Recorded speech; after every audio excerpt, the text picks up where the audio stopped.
5, 4, 3, 1.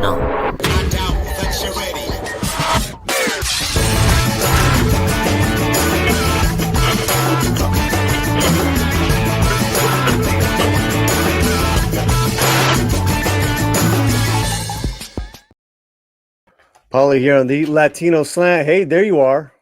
What's going on? Howdy, everybody. Monday, December 15th, here from Los Angeles, California. Yes, we are going to go over Rob Reiner. Yes, we're going to do some local coverage as well, but I want to save that just because there's other stuff to talk about, but we will be getting into it. Happy holidays, Merry Christmas, Happy Hanukkah, and however you celebrate. It is the holiday season. So next week, guys, we are having our Christmas. Wait, where is it? Our Christmas Palamazo. All right. Next Monday, 11 a.m. Pacific, same time here. In 1 week, we're going to be live, and we're going to have friends hanging out. We're going to have people that you may recognize, all that good stuff. We're going to play some games, maybe some charades, but listen to the awesome tunes of Twanguero. Twang. And I put out a video of Twanguero, but he's going to be performing live. He's going to zoom in, and he's going to be at his own studio. But let's go to his page, okay? Because he just came out with a Christmas album, right? And maybe I should have made. You know what? We'll come back around at the end. We'll go out happy, right? Just trust me, guys. Trust me that I will steer you guys in the with some entertainment and news and all that good stuff. But this is channel news. I've been following this guy for years now, and he's got an album, Christmas album. So what I want to do, let's play a little Jingle Bells real quick, and then we'll take it from there, right? And like I was telling you guys, he's got a Christmas album. So he's gonna play live as a guitar. He doesn't sing, That's this guy's a true guitarist. I think he's from Spain, but he's also he's got the Jingle Bells. He's got all these different songs. Last Christmas, he does a Last Christmas. Let's play the behind the scenes. Let's play the behind the scenes.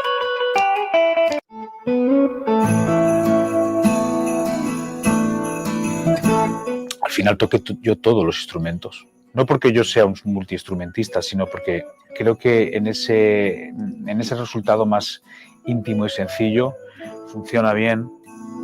So this guy's a true guitar player. I know him through an old friend of mine. And you've seen him perform here as well, Moises Baqueiro. Maybe he'll be on the live with us with Twanguero. So excited to have him. No software, no program. Poder grabar sin tener que mirar una pantalla, para mí es atractivo. Una grabadora. Okay, I'm sure we're gonna get all kinds of copyright claims with those songs. But here's the other exciting thing. Okay, he has got this charity that he's been working with in Guatemala, and I saw what he's been doing in regards to working with them, how a family holiday album turns into a mission to bring guitars to budding artists.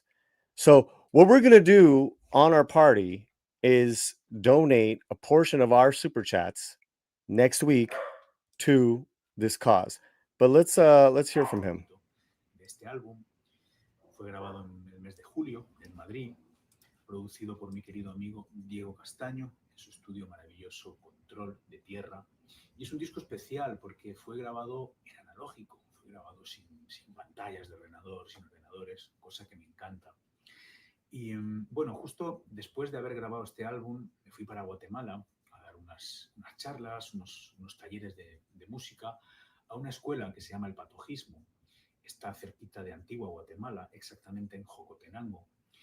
Y les prometí a los muchachos que les conseguiría guitarras diferentes de cuerdas de nylon, guitarras acústicas, guitarras eléctricas. Mi ilusión es poder montar un aula de guitarras para la escuela El Patojismo. Así que decidí unir estos dos proyectos, el álbum de Navidades en colaboración con El Patojismo, para poder conseguir fondos. Vamos a hacer una tirada de vinilos, unos vinilos preciosos diseñados por el maestro Mao Orsini. Suenan de escándalo. Así que con estos vinilos vamos a intentar conseguir dinero para poder llevar guitarras a Guatemala. Espero que me puedan ayudar y disfruten con el disco. Gracias por su apoyo.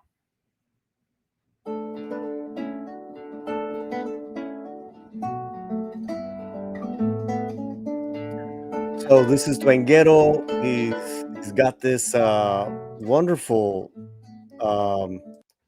charity in regards to working with this school out of Guatemala. And I had the info up, but I've lost it. There's like so much going on, right? But we're going to dive into the charity. I've looked him up. His manager sent me info as well. I'm trying to pull that up for you guys. You know, but of course, and then I have like 6 dogs just going nuts. You guys need to sit down. Stop it. Out. You know, welcome to my Monday. My Monday is always like this, guys. Now it's always my 2 dogs plus 3, so it's 5 dogs. Mondays and Tuesdays, and so that's why it's a little more challenging to get this. Where's that email? And I got one. She's half blind. Thank God she likes to sit next to me when I'm doing this live. Okay, here we go. Yes. Okay. I want to get some updated information.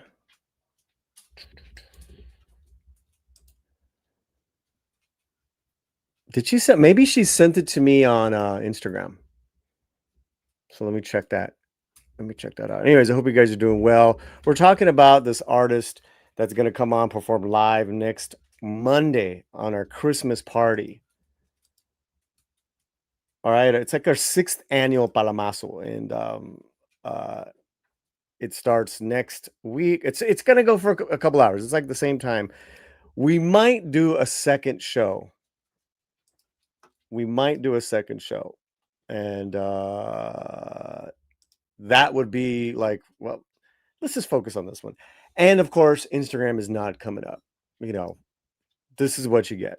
I have no control over so many things. The only thing I got control over is me, and I barely have head control over that. Okay. Red French Moves, this person, no mustache, no Paulie. No, it's me. Proper jazz guitarist. Yep. What's happening, bass player? Good to see you. Member of the channel, Red French Moon. And Bonzo, is this Latino Slant's younger brother hosting the show? If it was younger brother, he'd have a fuller head of hair and less grays, or maybe no grays. Merry Christmas, awesome one. Merry Christmas. Feliz Navidad. La da da da da. Happy Hanukkah, Sander. Do me a favor. I haven't shared this on X yet, but why don't you share it on X and I'll retweet it. So someone share it on X. Who's first? We've been having some fun on X as well, so that's going good. Did Instagram show up yet? Strange, man. And it's my messages that. Okay, here we go. I will send you a note about the full project by email. Okay, so she emailed me. Why can't I find it?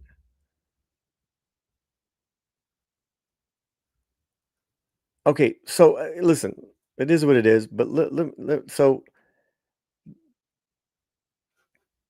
like again, they got these 5 guitars. They're sending them out, extra donations, taking them to Guatemala.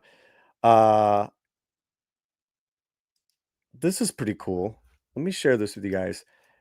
Because Twanguero had a party. Share this, man. Here in town, I couldn't make it. It's just the life I lead, man. And you know what? He had this party like right down the street. Right down the street. Ugh. I was like, man. Here's a little song they performed. And this is that's Twanguero there. Diego, I believe his name is Diego. And a guest musician. Here we go.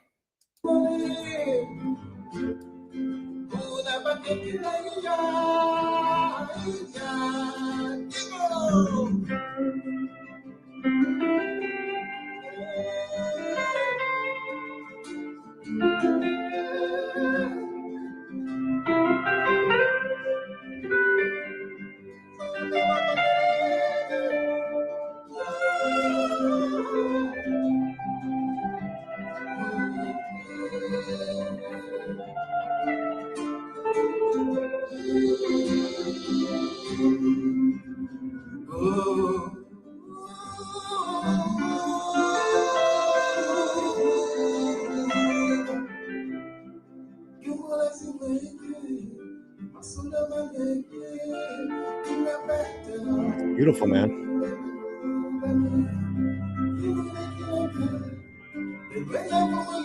No, this is real music. I mean,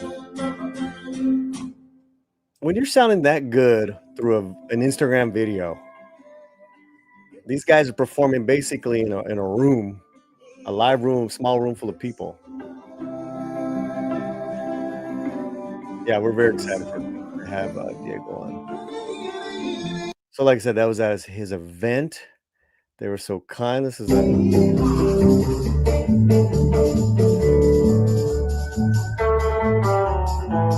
nice.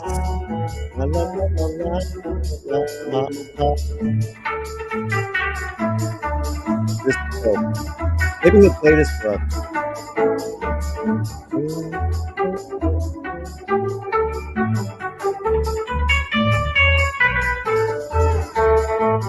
I mean, I got a soft spot for Christmas songs, man. Especially when they're done differently. This is dope. Yeah. Look at that. That's a cool room. That's a nice room. Yeehaw. Ah, that's so cool, man. I think, oh, she sent me another video. Okay. This is the manager who sent me these videos. Very kind of her. Thank you, Helen. Get you guys excited about Twanguero. He's coming on the show next week.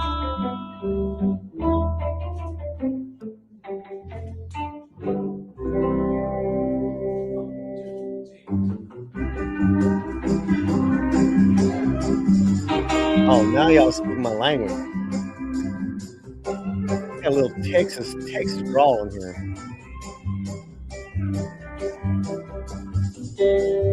None of that southern South Carolina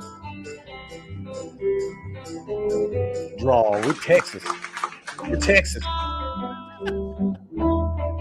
Ay, Dios. Oh.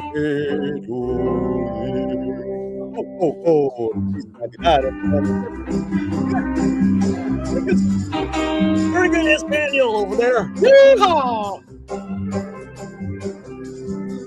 All right, so that's Twanguero. You guys are getting the vibe, feeling the love. I wanted to share that with you guys. So that is next Monday. All right. What else? Well, you can see it right now, man. We got our badass t-shirts on display, and we have a new home for them. We're now on Teespring. No. We're on T Public.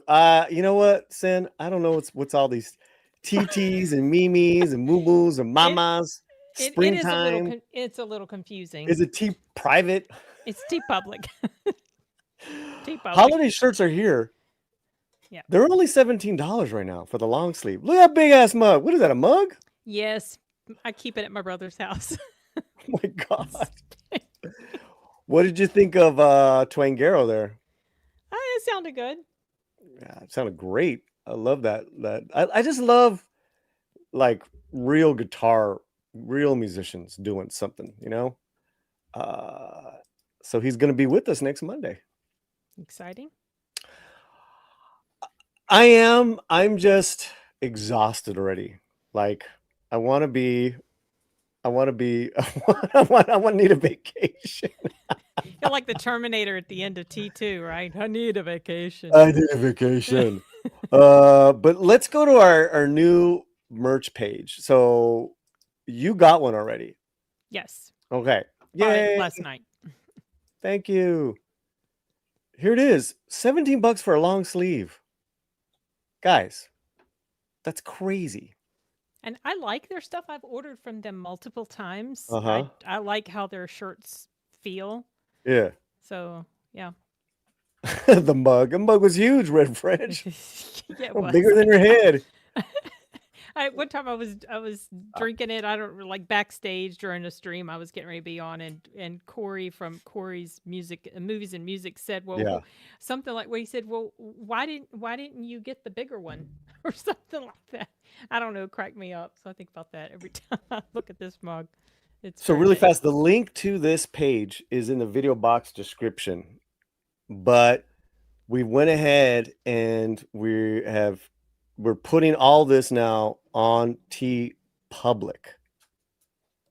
And there goes my screen. Okay, it's back. I don't know what's going on. It's Monday. But listen, easy Christmas gifts. Right now, we only have the defund Thought Police, tees going on. And then there are short sleeve, right? Oh, there's a trucker cap. Oh. For $14. Look at that.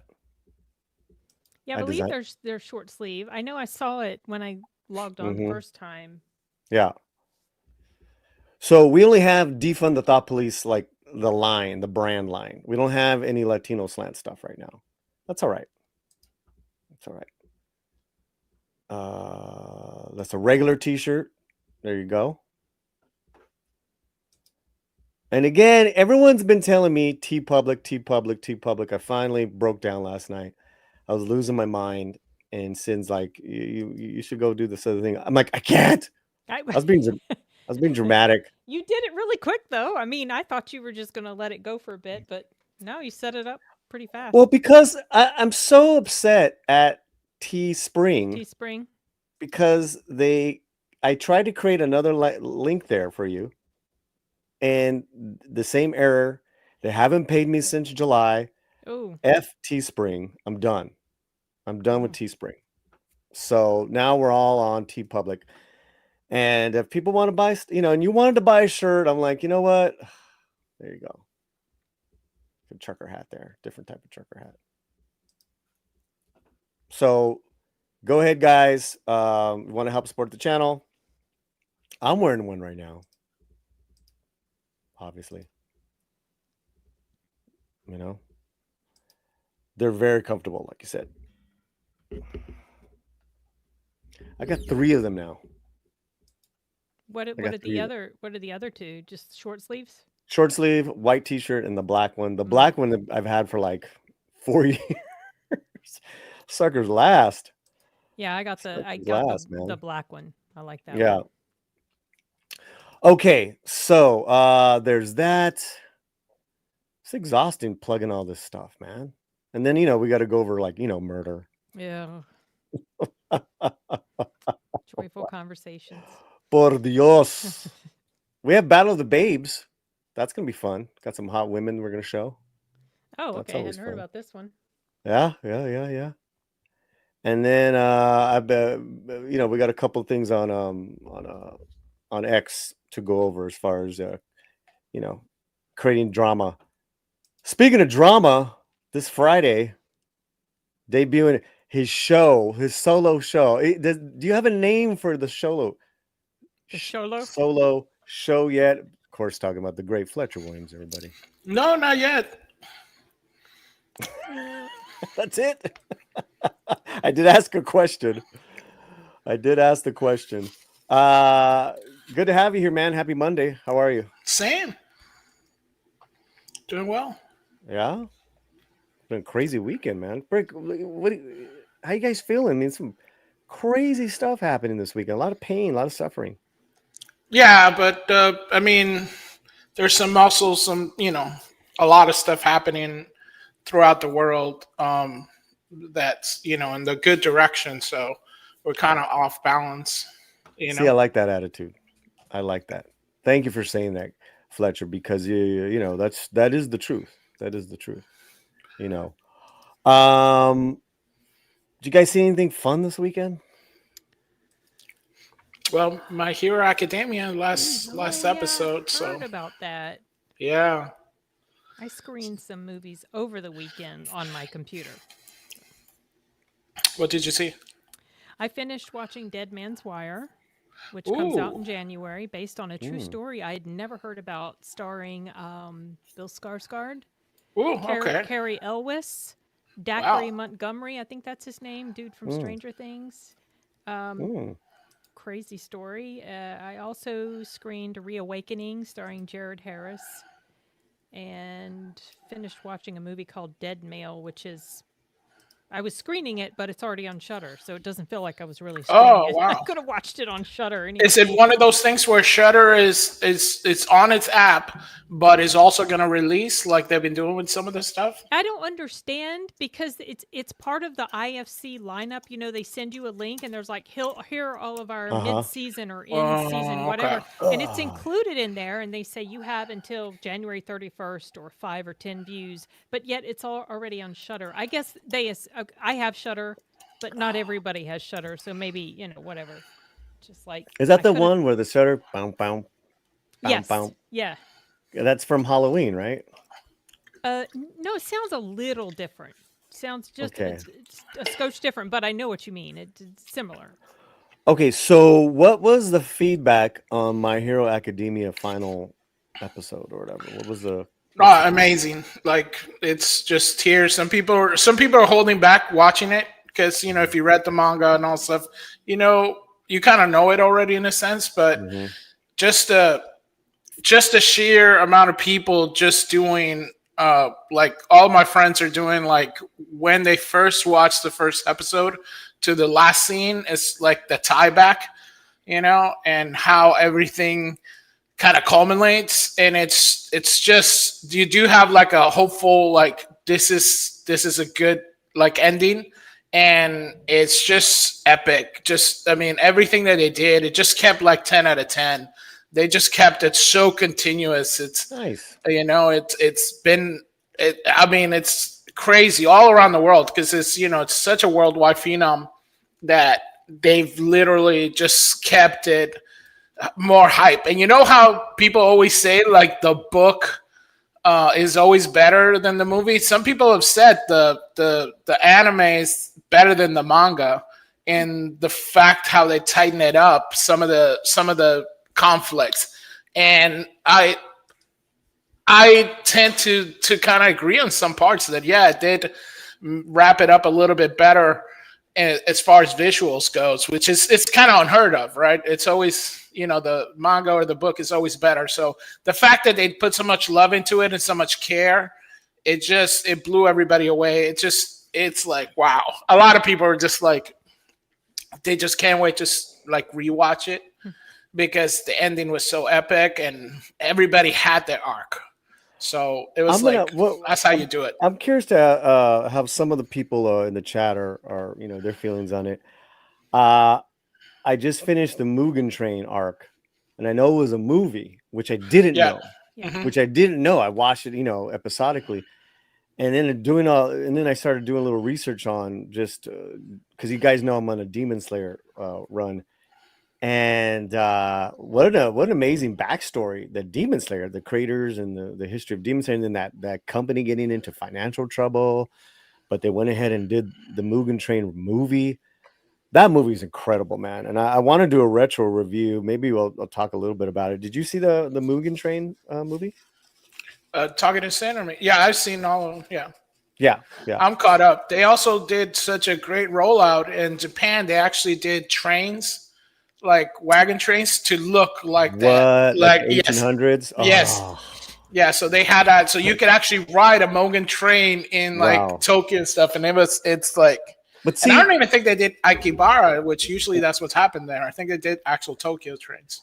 But that makes sense because they're, there's a like a behind the scenes videos watching about the company, how they're just really into creating their universe, like even at their offices. So just like what you said, that's a great, cool. On-site event. Man, that's bad. No, they've been doing great. That studio is so. I mean, they love the characters. They love what they do, and I'm just surprised how it doesn't really get that much hype in like I would say like Western media, which I'm very surprised because the author of the manga is a woman, so I never hear like. Is that confirmed? Yeah. Okay, because like what I was watching is that like sources say, but it's not confirmed. Okay, what's that, Sin? I was saying that the author of Full Metal Alchemist is a woman. Yeah, so it wouldn't surprise me that this author would be. And that's another one that doesn't. I mean, such an epic. That's, I mean, just. I mean, that's made grown men cry. When you watch certain parts, I can't, it's like some parts you're like, okay, I can't rewatch this one. I can't rewatch this one. And it's like you never hear about this stuff. And it's like, I mean, you would think you would have like the whole like, yeah, rah.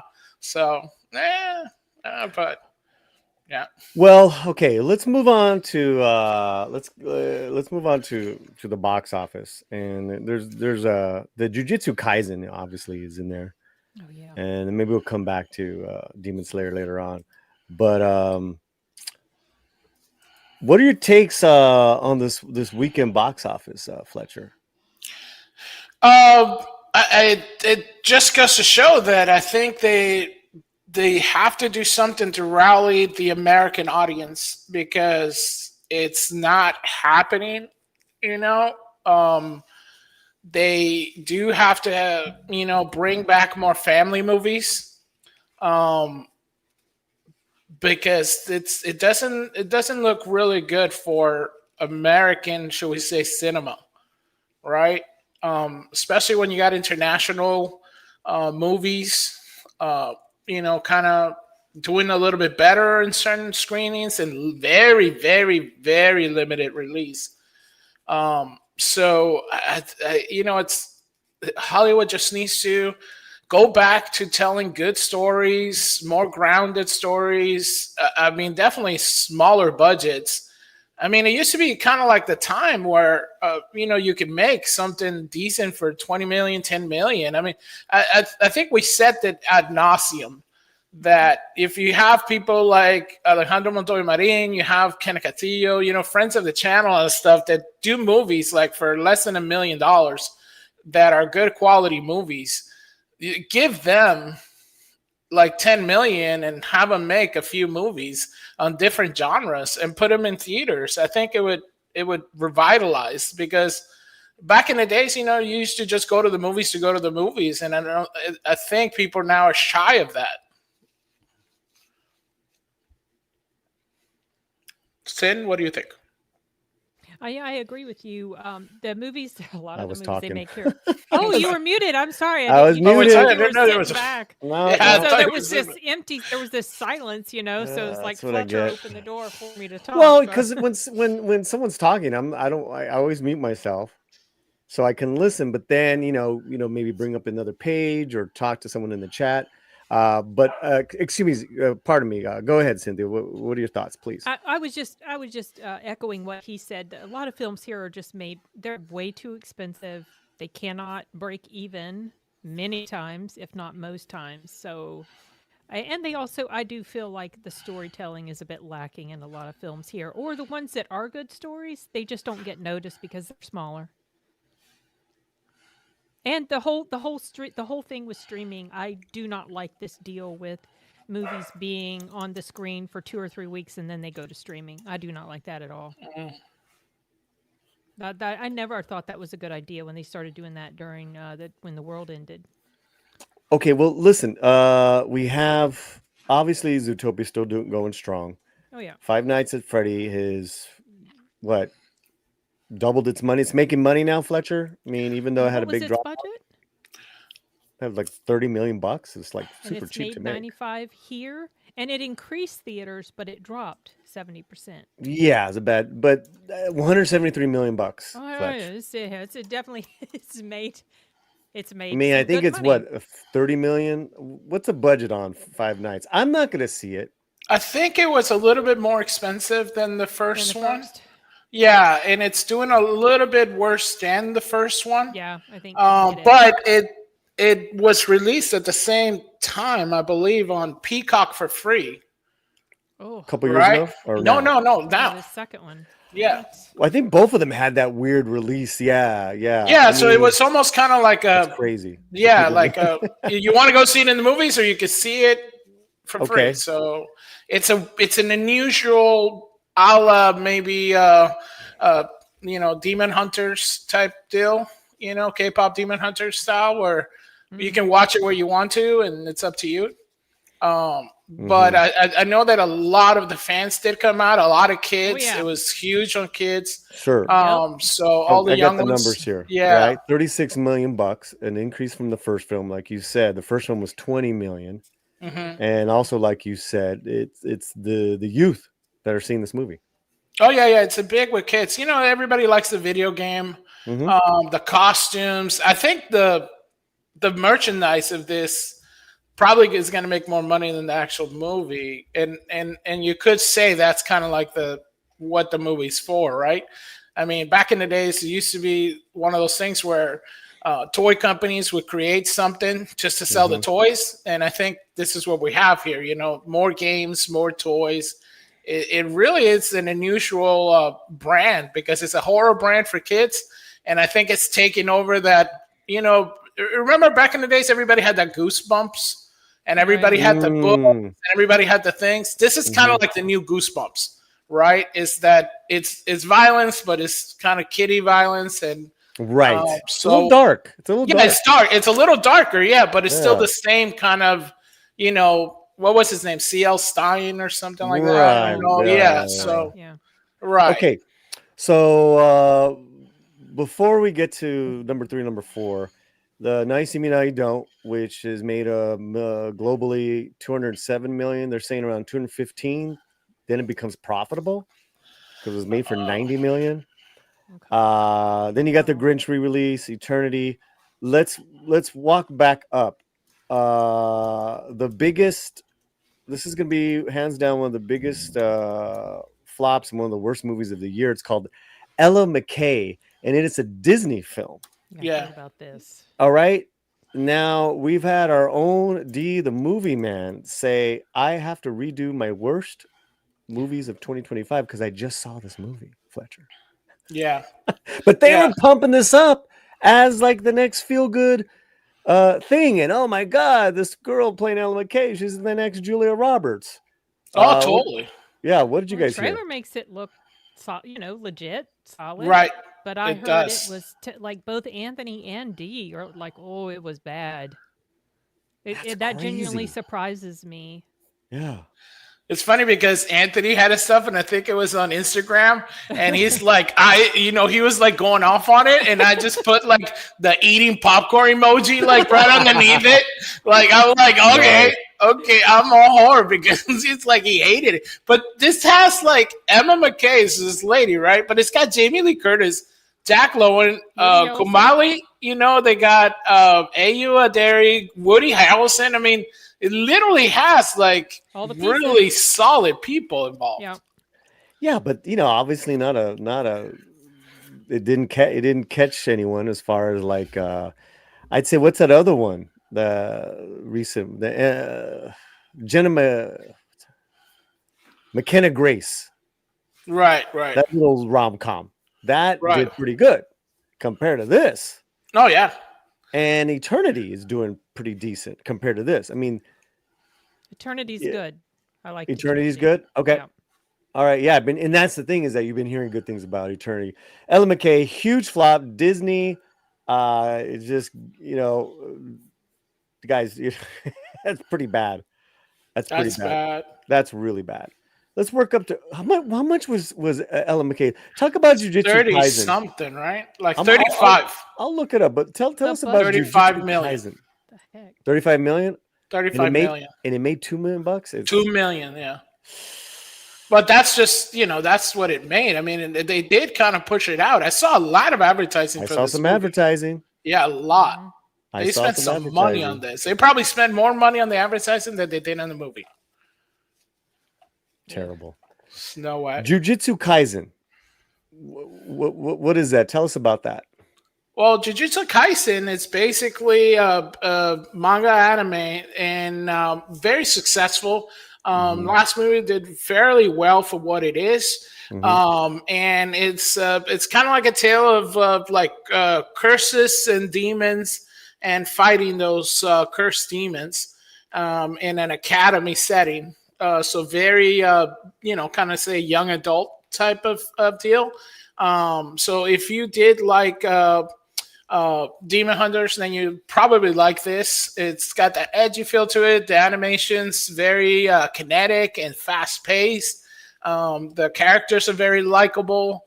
It's a little bit more teenagey in certain parts, but it does tackle some kind of rough little bits and pieces. But it is like a fun anime. I always found it amusing. I've been following it, and it's fun for me. And a lot of the characters are your typical characters that you find in a lot of mangas, but the way that they're treated and the little setups, they have very good payoffs. The animation is really, really cool. It uses the newer technology fairly well, and the action scenes are just really, really cool. And it's a lot of iconic. I know people throw that word around, but there's a lot of iconic scenes. I mean, you can find in most of the. There's a lot of my friends who use Jujutsu Kaisen like gifts for a reason, because they're so they have a way to have those little epic explosions and setups. So it's a fun movie. How does it compare to the Blue Exorcist show? I think this is more teenagey, right? And it has more of a male side, right? Where the other one's got more of a female, kind of like vibe to it. Where I think girls will like just the fact. I mean, they don't have the focus is not really that much on the female characters that they do have. So it's what's called shonen, and that's geared for teenagers in a sense in Japan. So this is one of those brands. It's like a teenage brand. So think more fairy tale and Bleach and stuff. So okay. Before we get to the big Indian movie, let's talk about Wicked for Good, because there's a lot of schools of thought here after this bad weekend. But Fletcher, I'd still say that it's mission accomplished, Universal. Well, I think they literally, made it work. And I still say they're gonna try to push out some kind of sing-along that might even, push it back up. Yeah. I think it probably made his budget already. Like we talked about this, again ad nauseum over this, that this is not the revenue stream for this is not the movie. No. The revenue stream for this is basically the merchandise ranging from cheap lip gloss at the Walgreens CVS to $20,000 Tiffany necklaces and inside Bugatti stitching. So you are looking at a very wide net of merchandise that this movie provides.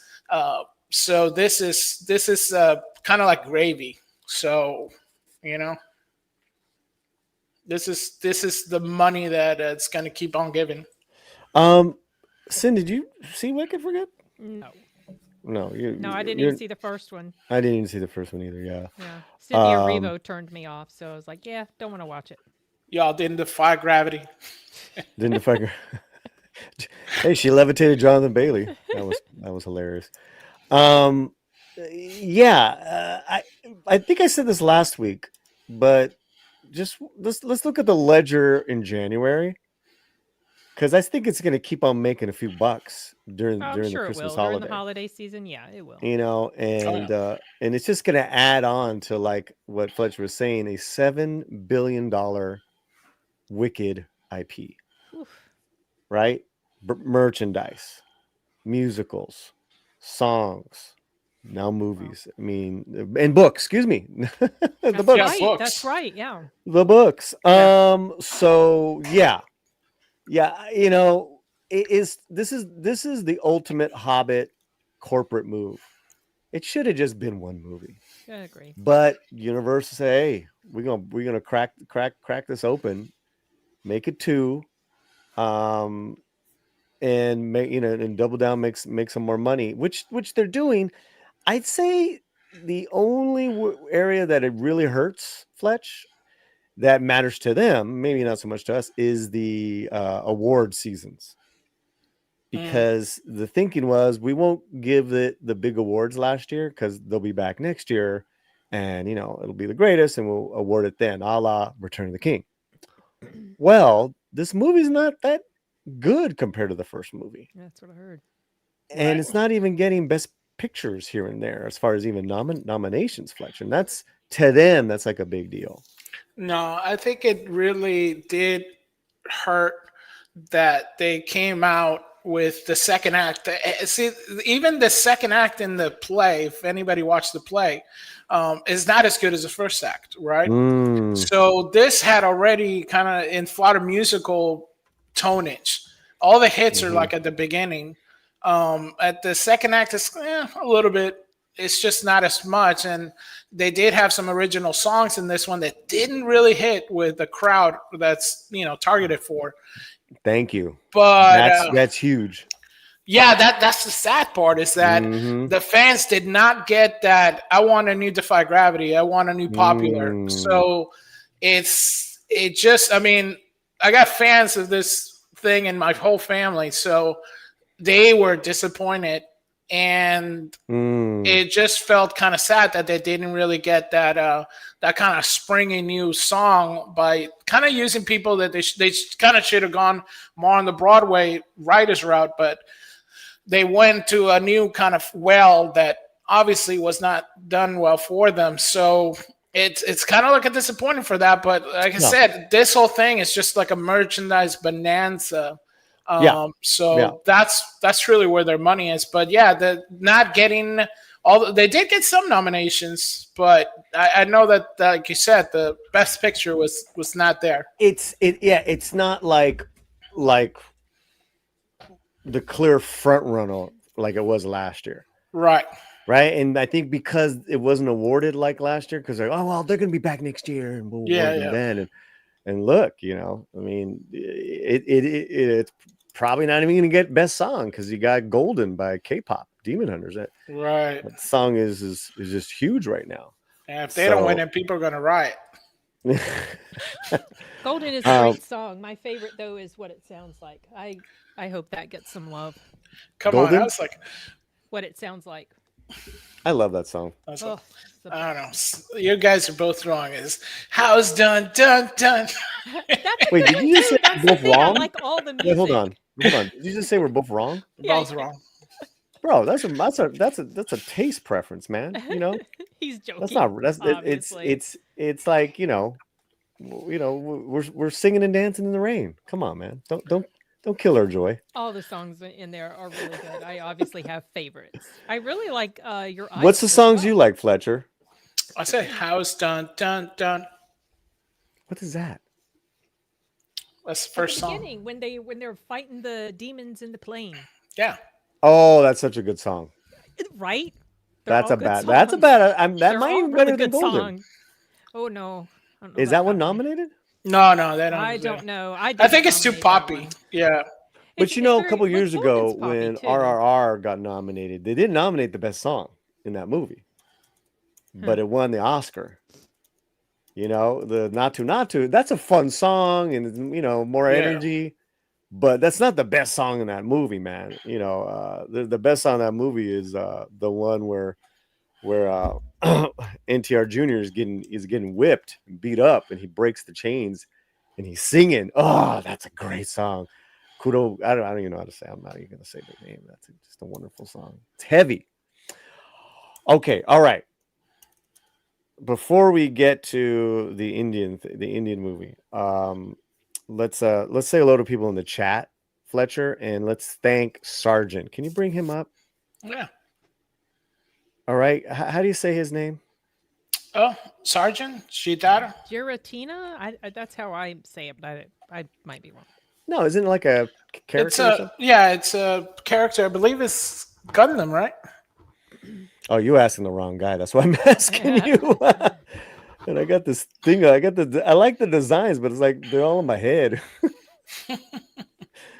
I got these designs. Go on. I'm gonna try to find some other designs here. So what were you saying about? Oh, Sergeant says, you're very welcome, Latino Santa. I do apologize for one of my comments regarding the recent updates from James Gunn. Oh. Did he make some comments? You know what, brother? Don't apologize. Those are your opinions. I don't know what you said. And whatever. Yeah, Pokemon. That's what it is. Okay, Pokemon. I just want to thank Sergeant for retweeting on X the stream. I want to thank Sergeant for being so supportive, always saying hello.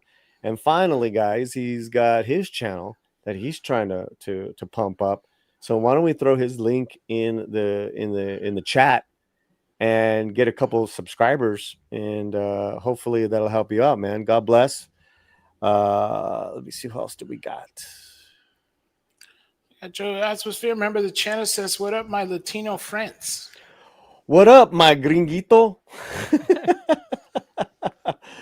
How you doing, man? It's good to see you, Joe. Thanks for being here. Hey, Joe, what do you know? Little Chaos, member of the channel, says, what's up, mijos? What's up, mijos? What's up, Little Chaos, man? Good to see you. Member of the channel. Thank you, guys. Love the members here. And what's up is, you know, it's that week before Christmas. It's a blitzkrieg at this point for us, man. How about you, Alcin? Well, it's crazy for me on and off YouTube. I'm stuck up here in Jersey. I was supposed to go home today, but one of my nephews got the flu, so I'm hanging around here, make sure I don't bring it back to my folks and my family. But yeah, work is crazy. YouTube stuff is crazy busy. Travel plans have got all wonky. Don't know when I'm going to go back home. Don't know if I'm going to be here through Christmas. I have no idea. So I'm just trying to take it easy. You know, what we do know is that you're the editor of thelatinasland.com. Yes, that keeps which me we busy, have too. not even talked about, Fletcher. That's how you do it. I was just I'm the thinking worst. I do have a review that I need to get up. I think I have one more review in the wings that I need to get up, but I don't remember what it was for. What's new on thelatinasland.com? Oh, editor of ours. Oh, you're asking me. Well, one Yeah. of the latest was I put up the Rose's review for Marty Supreme and also Alfredo's review for La Palabra, which is a little short film about this. It was interesting to read the review because it sounds like an interesting little short film. She wants her grandson to help her translate her poetry from Spanish to English, and he can't speak Spanish. So, yeah. Yeah, those are the latest ones. And, of course, your news article about Abraham Quintanilla. Couple people, several of our celebrities are passing away this past week. But listen, you got movie reviews from Marty Supreme, The Secret Agent, like you said, La Palabra, a new short film, and we just want to thank you for running the website and dealing with all of us, all these personalities. So you know. No problem. Oh yeah, and when I yelled at you last week, Oh yeah, that. Well, you know, that was. I am that sorry. was- I'm sorry. Because she was like, you didn't apologize publicly. I'm like, yeah, I'm no, doing like it. you castigated me so publicly, but then you didn't tell me. No, man. You listen, and she like, I'm And like, I didn't oh even yeah, do you're right. anything. Let me make sure you're on live here with me, so I can eat my hat a little bit. So yeah, I apologize for that for my obnoxious behavior. Thank you. I do appreciate it. Did hurt my feelings a little bit, but I appreciate that, Paulie, because I love you guys and you know, want to keep hanging. So Yeah. thank you. Sin is editor and chief. Awesome. I don't know about right. Chief, but Hail to the chief. Hail to the chief. Yeah, so technically, Fletcher, she is the editor, was it editor in chief, and then Rosa Para is the senior writer. Writer. Okay. Senior writer. She was the first. Oh, You cool. know? Yeah.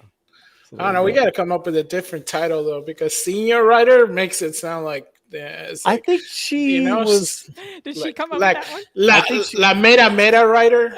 La Mera. Well, it should be both Yeah. then. Yeah, For the you should come gringos, up it's with senior writer, and then La Mera. that. Nice. I like that. Yeah, La Mera. Oh, La okay. Mera. That But fits. that's funny because you should put like a revolutionary outfit when you say La Mera on like an icon, and then when you say senior writer, put like a little cane on her, a little walker. Oh, Because senior sounds. Yeah, so it's like it just doesn't sound right. It's like Well, she senior. It's like senior writing. Get WARP. You could call her. I don't know, head writer. Senior- I don't Yeah, know. head writer, chief writer. You know. senior writer. No, but senior writer is an actual just Yeah, I know. It just. Chilaquiles, main writer. a senior writer is an experienced content creator who produces high quality material, often leading projects, mentoring junior writers, and developing content strategy for marketing, web, or technical needs. Senior writer. Yeah, it just sounds outdated and so patriarchal, man.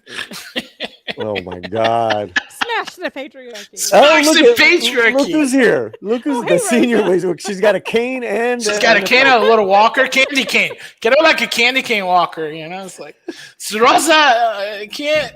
I wrote a preview and I can't get up. Oh my God. We're sending chilaquiles immediately, señora, and some 7-Up and some God. pozole. You'll be better in no time. What's the next big event or review, Rosa, that you have coming up? I know you got Sundance in June, so we're really in January.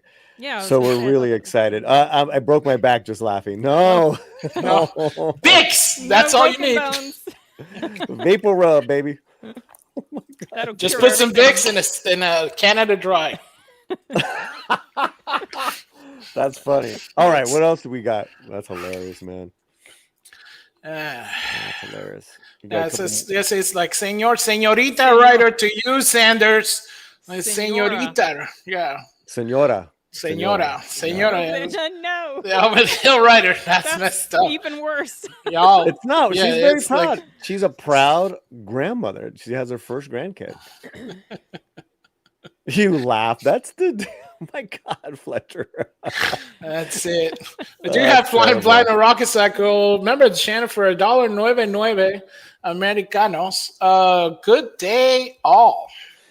Good day, Flying Blind on a Rocket Cycle. Our first super chat of the day, and you know we're feeling festive, so we're feeling Chris Gore festive.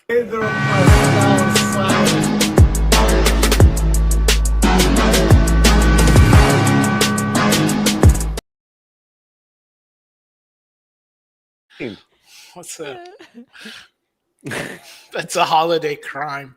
Thank you so much, Blind Blind. We also have a member of the channel.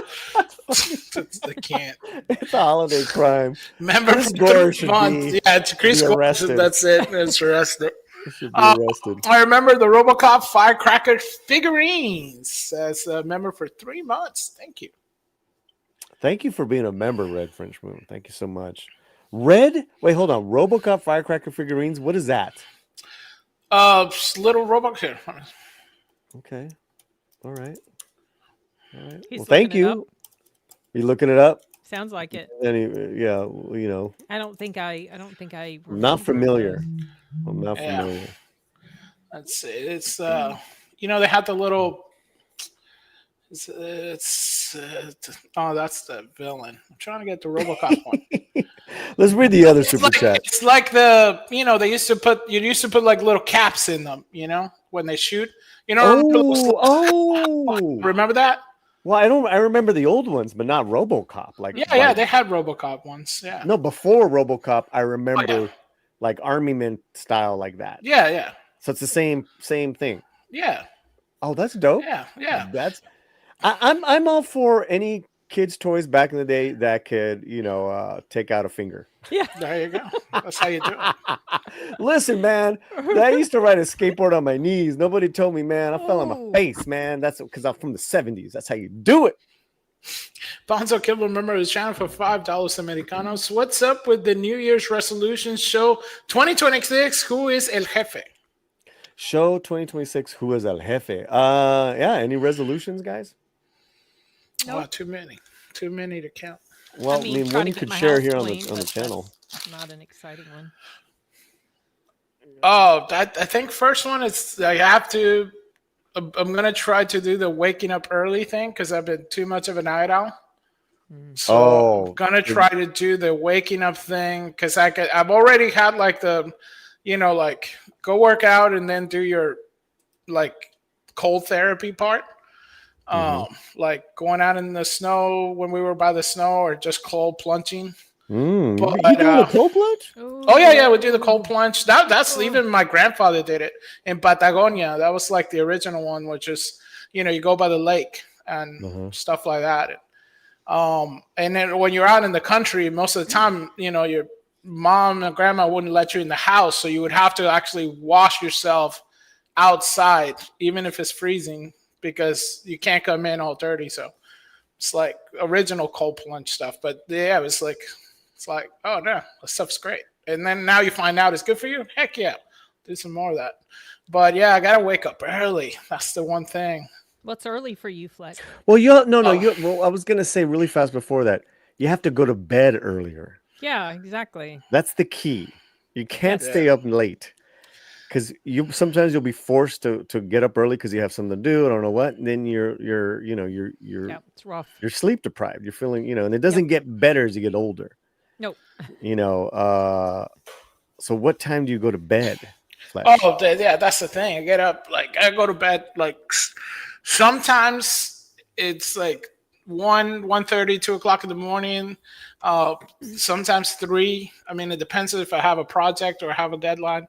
So I've been just trying to do the whole maybe take out the phone or something. I know that's the light and stuff. I'm trying to get those, maybe order some of those red light bulbs, so you can read in bed.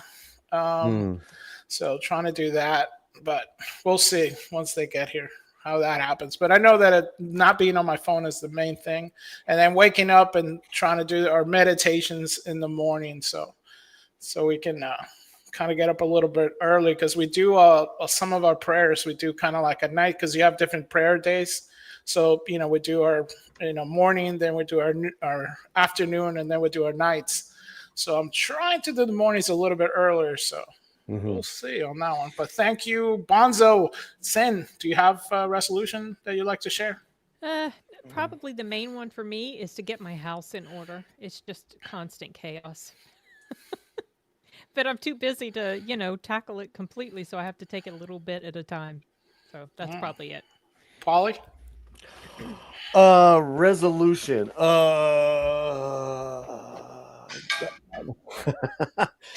There's so many. I would resolution. Let's do a new one, I guess. Now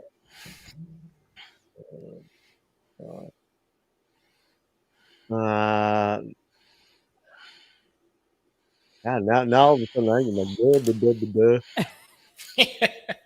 Get a mug bigger than Sin. Get a mug bigger than Sin. Impossible. It's got to wheel it in. Deadly weapon, this thing. Yeah.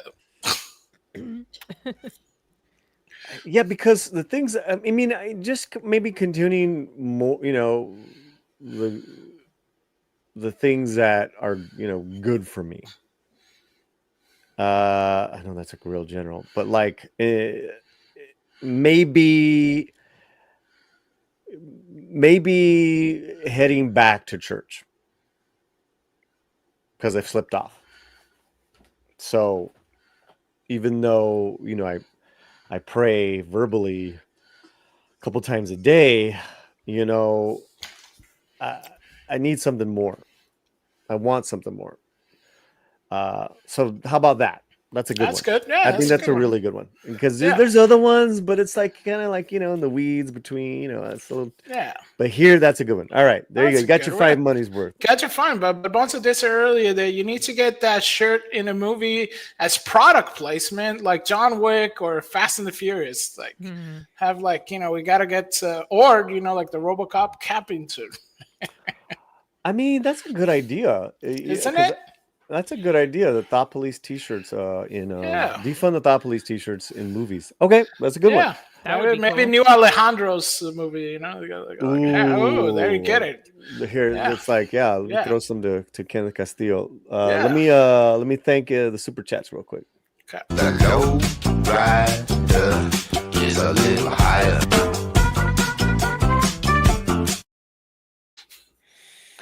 All right, let's get to it. You had this one. So Raul Ray said, Latino Slant, I find it surprising that Dhurandar has been in the top 5 box office for 2 weeks now, and still no major reviewer has watched it yet. ... Let's talk about Dhurundar and Dhurundar. Apologize for my pronunciation. As you guys know, I saw this movie. I did catch my out of the theater movie review. Was it over 17,000 views so far? Huge for the channel. It's great. Thank you guys. I thoroughly enjoyed this film, and for it being a Bollywood film, I was surprised it was so grounded and realistic and gritty. It is doing fantastic here in the United States. I was at a completely sold out movie theater, guys. Wow. In Los Angeles. That was really incredible. So let's read this from Pan India Review. Dhurandar smashes the past 5 million mark at the US Canadian box offices. With this, Ranveer Singh now boasts a $5 million plus gross in North America, but the most by any actor ever. Pure domination, record shattered. Dhurandar 2 will be the 7th. Remember, that comes out in March. So, yeah, this was a part 1. Didn't know it was a 2-parter. This is a part 1. And a couple of things here. I'm not surprised on a couple of things, right? That this is so well received by the audience, and that it's like from reviewers or from people that don't like any type of patriotic or nationalism in their movies. They're critiquing this film. They're being negative on this film. It's based, first of all, it's based on true accounts of terrorist cells that were so bad and being harbored and living in Pakistan, that this Indian like ops specialist, and that's because I believe Dhurandar, it means specialist. He goes into Pakistan, and he basically becomes a Tony Montana. He basically becomes a monster, because his whole purpose is to dismantle it. And as fascinating as this movie is, and part 2's coming out, great actors, great music. I started reading up on the real life events, guys. Mm-hmm. The real life events are far worse than what I saw in the movie. It's like Pablo Escobar and the Mexican cartel all wrapped up. This is a really some heavy events that happened.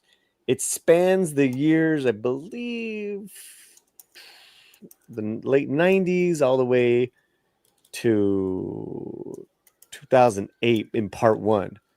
because it follows these real people and real life events that happen with all all this terrorist things going on. So why haven't American reviewers not seen it or not reviewed it? I have no idea. Maybe it's too masculine for them.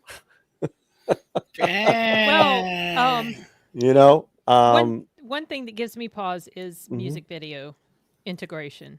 I really don't like those in Indian movies. It's not in here.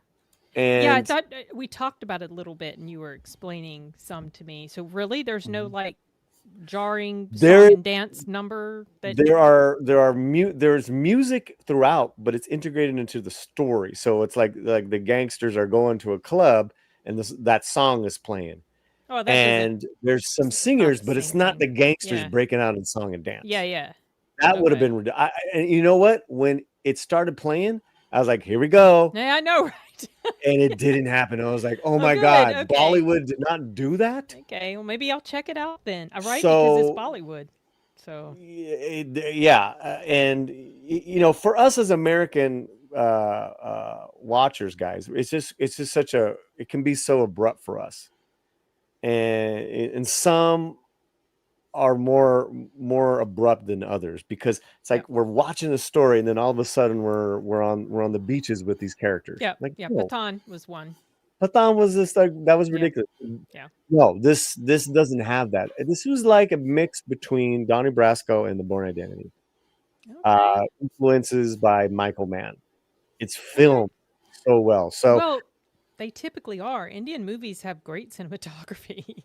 Yeah, so I highly recommend this movie. It's kick-ass. I'm not surprised by its success here in the States, even though it had it's not even 1,000 theaters, Fletcher, and the average was insane. No, it has, yeah. And I heard, I think, what was it? Pakistan now is gonna do its own version of Lihari neighborhood on it. So they're gonna do a kind of like their own version, right? Right. Lahari is the town that the gangsters and the warlords inhabit. So it's like doing a Compton, right? Yeah, or Pablo Escobar's hood. What is it? Medellin. Medellin. Yeah. Right. Like to some he was Robin Hood, to others he was a plague. So there's a little bit of that. And a Pakistani side, great, do it, put the film out. But there was so many comments in the video that I put up. But I said this, I go, listen, I'm not judging this movie on how pro or anti. If it's pure propaganda, then I'll just say that it didn't make for great movie watching. I'm judging this movie as does it cinematically, entertain me, and it did. And of course, people take advantage of based on true events. Right. It's going to be fictionalized, but then you could say that about every true story that's come. Any thoughts there, Sin or Fletcher? Yeah, I mean, when you're dealing with something that happened, but then you making a movie about it, of course they're gonna have some, sensational aspects, especially like in a Bollywood film, which, like thrives on that cinematic look, right? To where it has to pan out. There's gonna be, somebody in a motorcycle is gonna be riding around in the mountains. So it's like, standard, slow motion, sunglasses being put on, explosion in the background, awesomeness. So you are going to have that to then say, it's not historically accurate. It's like, it's a movie that has to have slow-mo and you gotta have catchy songs, you gotta have the strut. And you know what, Fletcher, for a Bollywood film, there was actually very little of that, which was kind of shocker. But then there was the slow motion, like shootouts, which were badass. Yeah, those were badass. Yeah, I mean they have you have like the standard fare, and then you have the parts that hey, bad stuff happen, right? Yeah. But it's always India and its neighbors is always going to have kind of like a little bit of tension. So anytime you do have a movie like that, because I even remember when they did the one about cricket and they against each other, and I think India did this one, and then the Pakistan did one, and then Afghanistan did one, and it's like literally they're very similar movies, but in each one their own team kind of made the show of being awesome, and the other part being the villain. So I think there was one, I think the Shah Rukh Khan made that showed kind of like a favorable light from the two, and it was kind of controversial in India. So it kind of tells you that they're kind of saying, well, we don't want some of that. Let's make sure we kind of have lines of okay, bad, good. So it's interesting that they're coming back into that side, because for a while now they were trying to do kind of like a peaceful, like there's good people on both sides type of movie. So I was surprised they kind of went all out. Well, one more thing too. I'm glad you brought that up, because these characters that are the gangsters and the Pakistani or whatever, I loved them. I thought they were fantastic. Like they weren't. Of course they were doing some villainous things, but there was a lot of other stuff going on. It's like liking The Godfather. It's like liking Don. What is his name? Don Corleone. Don Corleone. Yeah. I mean, really, really, really fantastic performances. But we want to know what you guys think. Let us know, and that would be fantastic. Again, thank you for all the love on our reviews and coverage. Have you thought about writing a review for this one, Paulie? No. Okay. All right. I just wondered if I should be expecting. Well, you just said it. Yeah, like it's an epic thing, and all of a sudden you already wrote the review. Just go get the transcript and copy and paste it. Wait, hold on. She's an editor-in-chief. There you go. Maybe we could get the senior writer to write. Yeah, Rosa. You can bust out the cane, do it. You know what Rosa can do is we could throw the Bollywood song on, and she's writing the review, and then all of a sudden she throws away her cane and she starts dancing. Breaks out some moves, yeah. Hey. Oh gosh. Okay, what's next, Fletcher? What's next, brother? Well, we do have Dan Crane became a member for 18 months. So what? Thank you so much for Wait, hold on. I think we got something for that, don't we? We got something for that. What do you have? What do we got? Let me find my assets, my media assets. Assets. All right, we have something for that. Okay. Thank you, Dan Crane. Hey, everybody. Member rates a month. Honorable Crane. Very good. Honorable. And he says, "Hell, Paulie and Fletcher." Honorable. Thank you. Honorable Crane. Very good. Jujutsu Kaisen. Oh my gosh. Honorable. Yeah. Honorable. Yeah. Honorable. Oh my God! Sensitivity day. So I was getting ready, and I was listening to Gary. Mm-hmm. He knew I was in the chat, and he was Oh, no. talking smack about Captain America, Miles Morales. He's like, "Is Paulie still in the chat?" Sorry, Paulie. I hope you don't get offended, but then he started going on if I'm a Latino Miles Morales. And I'm like, look, it's all good, man. You gotta laugh at some of these things. No.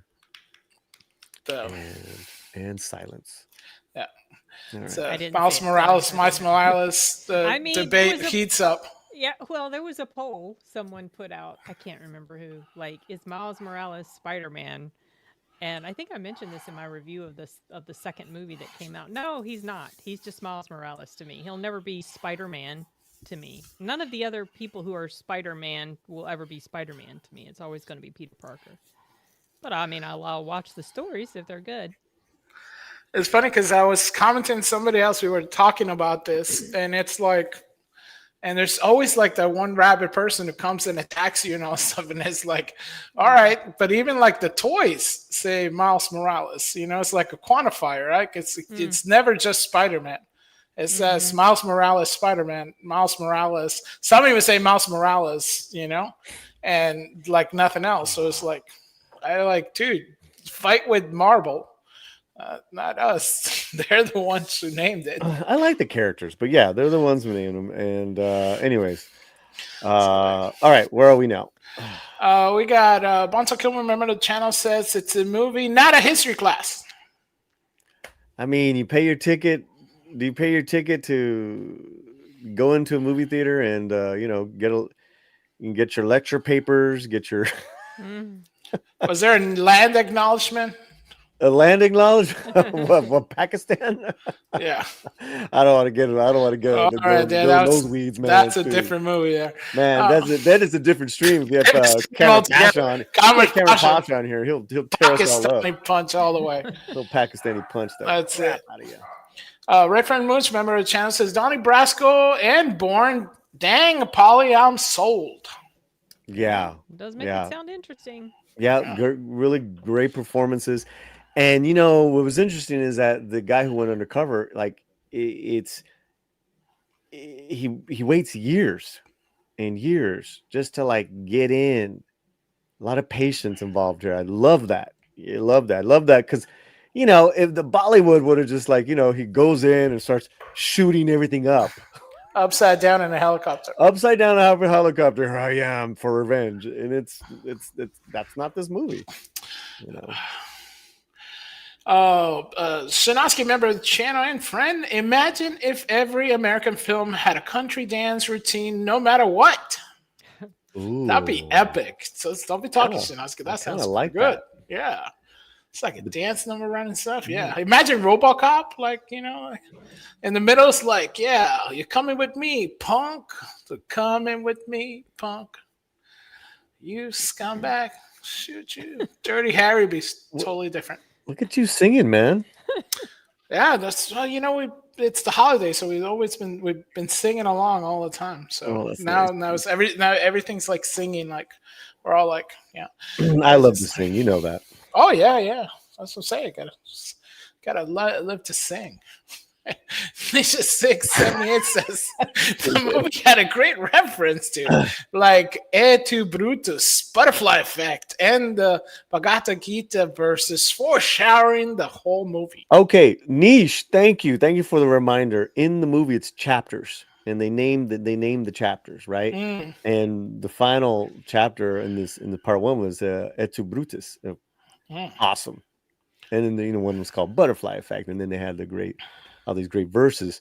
This is a really well-made film. That's another thing, is that this director, it's like he's like a disciple of Michael Mann and Joseph Kosinski. Nice. Guy knows how to make an action film. Nice. There you go. What are you gonna do? Explosions. Yeah, I'm super curious now. Nice. See, now you guys sound super curious, not just curious. Super curious. Super curious. I don't know if it's playing still in any theaters in my area, though. Well, you're not in a real city or anything. You don't have I mean, I am. No, you're not.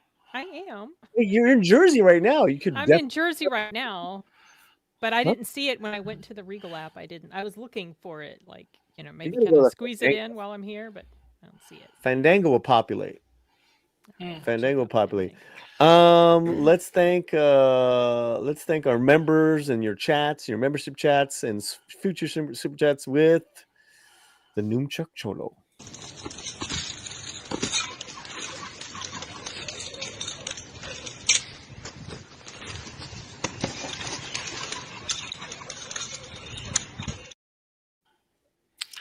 Okay, we're in Los Angeles, or at least I am, and I was on Midnight's Edge this morning, and they're asking me about Rob Reiner, what's going on. So, I gave my take.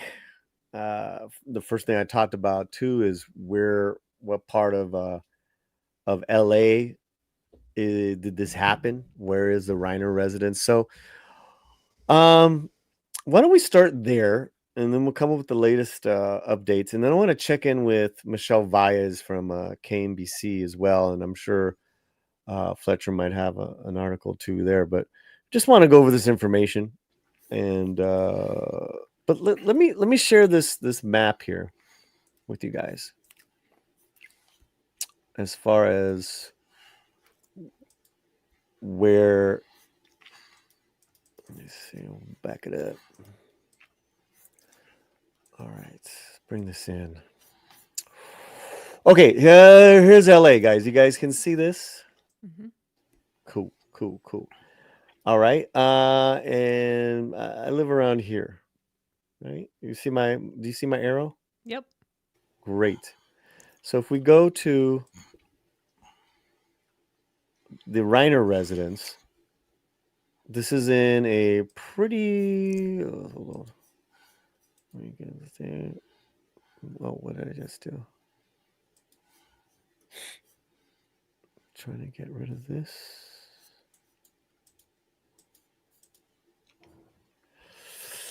This is like the far end of Brentwood, right? OJ and all that happened over Yeah, here, I was wondering. I was thinking Okay. of Jay when you said that. right? Which is a nice area as well. But over here, it's more estates. Mm. Right. And then the further you go this way, it's like, just, estates on mountains and stuff. So this is a very, very posh part of Brentwood. There are no apartment buildings. Allowed. There are no apartment buildings, right? Right. So this is the neighborhood, and Wow. and you can't. There's no main thoroughfares to get here. This so it's not private, but it's pretty Secluded. secluded. Thank you. So I don't know if anyone like, oh, what part of LA is this, Paulie? What part of LA? Well, hopefully that gave you a little idea. As far as the homes. And then, This is Beverly Hills, right? it's not Beverly Hills. But it's like next to Beverly Hills, no? All right, let's bring it back. Sorry about that. So in case one people know. So Beverly Hills is, let's go in.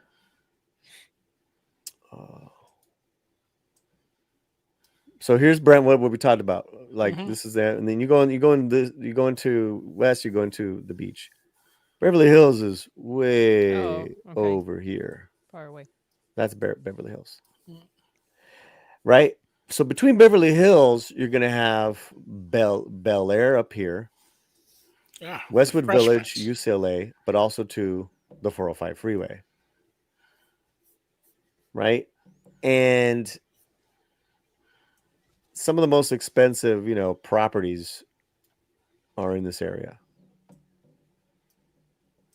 The green part, guys, is the Santa Monica Mountains. So this is real beautiful where they live.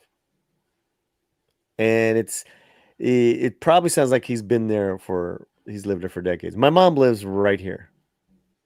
No, excuse me.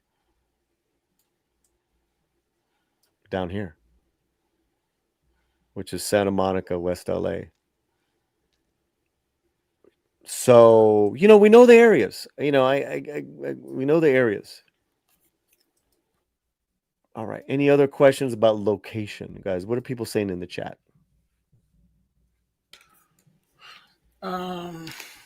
Salman Thorne says, before I get into film, I remember Rob Reiner would guest star on Disney Channel shows when I was a kid. He was funny and great director. Yeah, let's get your thoughts really quickly, guys. This is this news and him as a filmmaker. What are your thoughts, Sin? I was extremely sad to hear about this because I love All in the Family. And that was my Yeah. introduction to him. Meathead. Meathead. And Meathead. the hilarious combativeness between Meathead and Archie just was like the backbone of the show.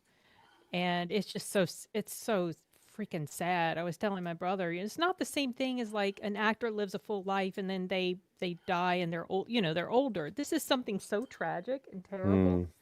I just it's I hardly have words to express how awful this is. So Fletcher. freaking sad. Yeah, I mean, it's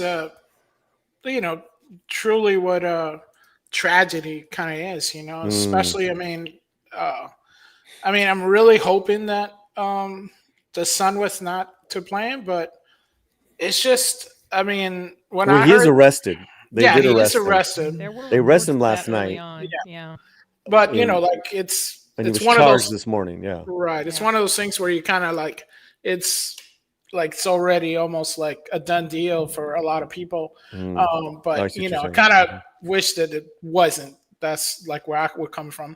The fact that I heard that his daughter found them Yeah. Oh, was gosh. the truly like. It was already bad to begin with. Oh Right. my god. Because at first it's like, okay, you heard that, oh my gosh, they they found two bodies, and I'm like, it could have passed. Because I remember first hearing, because one of my friends was posting about it, and he was doing the police blotter thing, and he was like going play by play, and I was like, as soon as I heard, I'm like, well, this is horrid, and then I'm like, I just, and then when they're like, oh, the ages are the same ages, and I'm like, I really hope that this is a natural causes. Yeah, like Mm. I was wondering if it was like a carbon dioxide Right. leak or Yes, I mean, yeah. not that makes me happy that but what I mean is like they wouldn't have suffered. Probably. Yes. They would sleep. Yeah. You know what I mean. But to think about Well- this scenario, oh god. And we all don't know. And then now we know that there's been suffering for so long with this, Yeah. with the son and addiction Yeah. and Yeah. this family, this really deep family trauma, situation they had, and it's real. Yeah. It makes it very, very relatable. Not the obviously not the extreme outcome, but the situation of dealing with a child who's an addict. What do you do? They made a movie about that. Did you hear I about heard- the movie? I heard Yeah, the they did, Charlie yeah. something. Yeah. Mhm. By Charlie or something. Yeah. I think It was, he yes. wrote it and Rob directed it. So we're going to be jumping around, guys. So as far as the coverage on Reiner right now, so if there's something that you want to express or comment or update, please do so in the chat, and we'll take it from there. I think we'll end all this discussion though on his films. I have those lined up as far as like his great films and all that stuff, and of course, just tons of celebrities, guys, just absolutely just rocked and sharing their grief. But this just came up on Michelle Viaz's Instagram. I want to share this with you guys. This was Michelle Viaz is KNBCLA reporter, friend of mine, a great lady. She's done some great work whenever there's some tragedies or the fires, all that stuff. This is less than 2 hours ago. LAPD chief Jim McDonald confirms Rob Reiner's son Nick booked for murder of his parents. All right, let's watch this. Information at this stage is still limited, but I'll share what we can. First of all, our hearts go out to the family and friends of the Reiners' a tragic incident. Yesterday at December 14th, about 3:40 in the afternoon, LAPD responded to a residence, the residence of Rob and Michelle Reiner, located in West Los Angeles Division. At that location, they found two deceased adults, a male and a female. Through the night, working with the coroner's office, they were able to identify them definitively as Rob and Michelle Reiner. We have our robbery homicide division handling the investigation. They worked throughout the night on this case and were able to take into custody Nick Reiner, a suspect in this case. He was subsequently booked for murder and is being held on $4 million bail. There it is. Any thoughts, guys? I'm curious to know the details now. Like, how did they catch him? When did they catch him? How did things play out? Well, didn't they got him pretty It was quickly, very right, quick. Fletcher? Like Yeah, a few hours. yeah, Mhm. they were it was being talked about on Twitter that it was the son and it was a knife. Yes. Not Yes. substantiated, but it was, how things can sometimes be Mhm. spread and it's just not correct. Mhm. So I was kind of withholding my judgment or whatever, but That's fine. you know, I know my brother said that they were there till like 6 a.m. And your brother does? He's a 911 dispatcher for LA County. Wow. So, yeah. It was like Uh, some strange stuff in the beginning, so I don't know what he means by that, and he hasn't fully read like the file yet because he's not Right. necessarily involved in it yet. Mhm. But yeah, it's crazy. What do you have for us, Fletcher? Yeah, so this is the Los Angeles Times today. It says an argument at a Hollywood Christmas party hours before Rob Reiner and wife were killed. So it says more details emerging about the killing of Ryder and his wife Michelle and on Sunday, their son Nick has been arrested on suspicion of murder. Through police have provided few details. So here's the timeline of what they know. Saturday, my family friends told the Times that Rob and Nick got in. That's Nick is their son. Oh my Got into an argument on Saturday evening at a party of Conan O'Brien's home. And that many people noticed Nick acting strange at the party. Okay, hold on. Let's go back. Jeez. Go back. Well, let's just pause there. Like this is it right here, guys. This says to me that Nick was using again. That Yeah. Nick was on some of substance at a public place, even though it was a private event. Correct, Fletcher? Yes. Conan O'Brien's home, and that many people. So when you're thinking of a Christmas party, guys, a couple friends over, but this Conan O'Brien, or you throw, we're talking probably dozens. To them, that's a small, intimate gathering, Fletcher, right? Oh yeah. Right. But I am so curious about this man in regards to party goers and what they noticed, what they heard.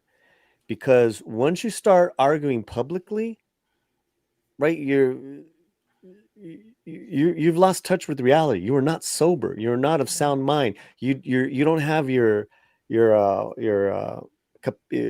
capacities in control, right?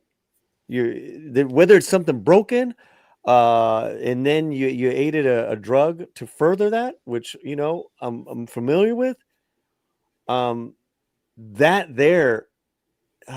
Man, that's the big, unfortunately, the beginning of the end, but also too, probably something that the Reiners have had to deal with ever since his kids started doing drugs. Yeah. Which is what now? Oh, a while. Dozens of years, because a long time. 15, yeah, and he was at 30 something. Okay, so those are my thoughts right now. Right? Is that this started at Conan O'Brien's house the night before, and this guy's acting up, probably saying and doing some really strange stuff, Fletcher. Oh yeah. Okay, let's go on. All right. So we got Sunday now. So Sunday, Reiner, 78, and his wife were found deceased at their Brentwood home around 3:30 p.m. Sunday after paramedics were dispatched for medical aid call, said Margaret Stewart, a Los Angeles Fire Department spokesperson. The two bodies were found inside the home. Sources say one of the couple's children discovered their bodies and authorities were called. So it was the sister, right? The daughter. That's what we believe that the daughter was. I'm wondering. I got so many thoughts, right, Sin? Did they go home and continue this conversation? Yeah. Did they wake up and start the argument all over again? Did he live with them? Obviously, because he was homeless. Maybe okay. I don't know if he had sobered up enough, had enough sober years where you can go and get your own. There's no rules, right? There's no rules, guys, right? As far as like how to stay sober, it's like whether you do it all on your own, or you have a lot of help. The Reiners were trying to help their son for many, many years, guys. A lot of unsuccessful. I think By Charlie, the movie that he co-wrote, is about 17 unsuccessful attempts at getting rehab. Lord have mercy. Here's what I know. If you don't have the capacity but you have the will, but you don't have there's something broken in you, that's a whole different level of your standard. Oh, he's just a drug addict. It's got nothing to do with being a drug addict. There's something in the wires that just snapped at a young age. So this man should have been in a 24/7 care facility somewhere. That's what should have happened many years ago. That's just my opinion. Right? Everyone would still be alive. Yeah. Everyone would still be alive. This disease of addiction, it's so powerful, guys, that it ruins people's life. This is an extreme example, but just trying to take care of somebody, trying to be there for somebody. I know a few people that are going through that right now. They'll call me, Paulie, what do I do? Paulie, help me out. I always ask, how much are you willing to give to this person? Because you got to draw a line. Now, because if you don't draw that line, they'll just take advantage, and they're not doing it on purpose. That's just that's the addict. It's like a fire, right? And it just keeps needing more oxygen to stay alive. It doesn't stop. It doesn't get smaller, guys. It gets bigger. So obviously the Reiners, they did everything they could, and they still kept doing everything they could. But we're talking about. I'm curious about the time, Fletcher. Right? Did they go to sleep and argue, or they wake up and let's start the argument again? Did they go home and it happened Saturday night? Did they happen right? Correct. Yeah. And the coroner's going to find all that out, right? Right. Yeah. They'll get time of death. They're pretty good at that. The science today is just insanely amazing. You know what I mean by that, guys. All right, let's go on. Thank you, Fletcher. Let's see. So we got we got a lot of comments, guys, stacked up. We'll get to them, but we're going through this for you guys, and we appreciate you all. A source who had knowledge of the investigation was not authorized to speak publicly confirmed that there was no sign of forced entry into the home. This is a picture of Rob Reiner and his son, Nick Reiner. That's like a few years on ago. the AL screen of Being Charlie, the movie that you're talking about. Mm-hmm. The source also said that Reiners had injuries consistent with being stabbed. Okay, so whenever you're stabbed, like whenever you hear about like a death by stabbing, it's very personal. Yes. It's someone that knows that person, and it's usually very violent. There's a lot of anger behind that killing. I mean, you know what I mean, guys? Yeah. It's all wrong. It's all, horrible. But to be stabbed, I mean, that is a different level of person. I mean, you're literally hugging your son, and your son, anyways. And go ahead. A lot of time. Well, I was going to say, like a lot of times in these personally motivated types of stabbings, there are a lot of wounds. Usually a lot. And let's get the ages down right, guys, because as jovial and wonderful as Rob Reiner is, can you pull that photo down a little bit so we can see both of them, Fletch? Rob is an older man at this point. He's a viejo, Fletcher. The mother is an older lady. This is a very young guy in regards to strength and all that stuff. Like he's in his early 30s? 30s? Yeah, I think it's 30 something. Yeah, early 30s. This is not, I mean, besides them being the parents and arguing, the whole passion and of being in an argument, and then also too his medical condition, his clinical condition. He's very young. He probably overcame them in a second. He's very powerful. Yeah, I wonder if they were both together when it happened, or if he it happened separately in separate rooms, or Mhm. when they were sleeping. You know, who? I mean, all of this is going to come out. Mhm.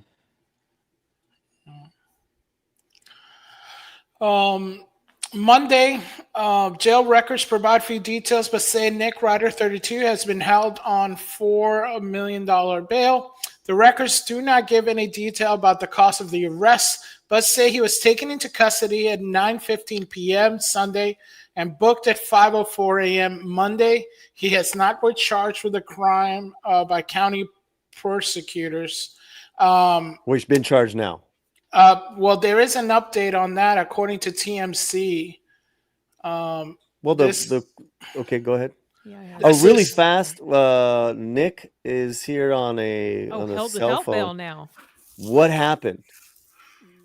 Director, comedian Rob Reiner, who's directed so many great films over the decades, was Actor. murdered by his son, unfortunately. And so we're covering this as entertainment Allegedly. news. I'm sorry? Allegedly. Allegedly. That Yeah. legal talk you have to. Yeah, well, we're not, you know, I'm not, but that's what we're talking about. Thank you, Nick. Yeah, so this is just now by TMC. Oh, it's his. And Rob Reiner wife's Michelle's son Nick arrested for murder. So as to 11:16 a.m. Your time, Paul, Nick Ryder original $4 million bond has been changed. He's now being held without bail. Yeah. Okay. I mean, that's smart. You can't have this Yeah, guy. I'm glad on the he street should not be out. He should not be out. because $4 million bond is nothing to these people. Exactly. You know, That's what I was thinking earlier. and clearly they probably did some sort of assessment of his what do you call it? Mental acuity. Or, Thank you. Yes. Yeah. Okay. Great. Thank you for that update. Yeah. So that's the latest with his situation. Yeah. Okay. Let's get back to what else do you have for us? Oh no. So this is The timeline. CBS. So Okay. they said that so he was arrested for the murder of the death, and he's being held without bail now, as of right now. So this is the most It's very recent. up to date. Yeah. So it says that Nick Ryder, son of director Rob Reiner, his wife Michelle, has been arrested and booked on murder. So he's booked on murder. For their killing. Los Angeles Police Chief Jim McDonald announced Monday authorities initially said Nick, 32, so he's 32, Paulie, Yep. was being held on $4 million bail, but police said in a statement he was being held without bail. So that is the new confirmed update on the about confirmed. the daughter. Yeah, I have this. I only saw the headline. So you want to pull that in really quickly, guys? We're going over updates on the Reiner murder. He was not allegedly murdered. He's no longer with us. It's alleged who did it. But this is what I was talking about. Let's get into this for a second. On TMZ, son Nick missing for hours after parents' murders. Okay, he's been arrested suspicion of murder. We got all that information. Was missing for hours after his parents were found in their okay, I don't want to read that. Their daughter Romy found their bodies. She noted to police Nick had been living there. There you go. Okay. And was Good answer to possibly that behind the question. murders. Yeah. All right. When police responded to the call around 9:30 p.m., Nick was nowhere to be found. Romy was the one who called 911 and told police her brother was dangerous and should be considered a suspect. I think that's all we got on. So obviously he took off, but Okay, so he wasn't taken there at the house. They just right, found he him wasn't hanging later. out at the house. Yeah.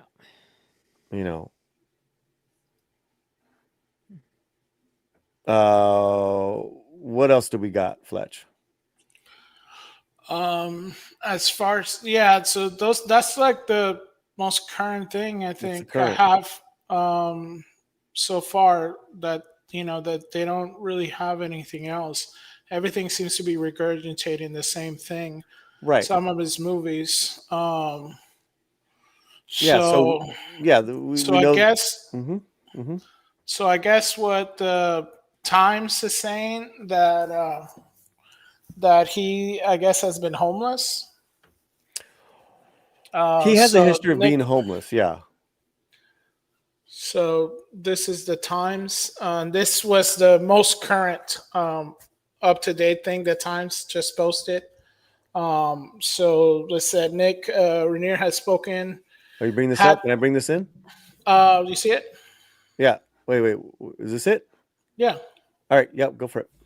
All right, so Nick Reiner has spoken over the years about his struggles with drug abuse and bouts on homelessness.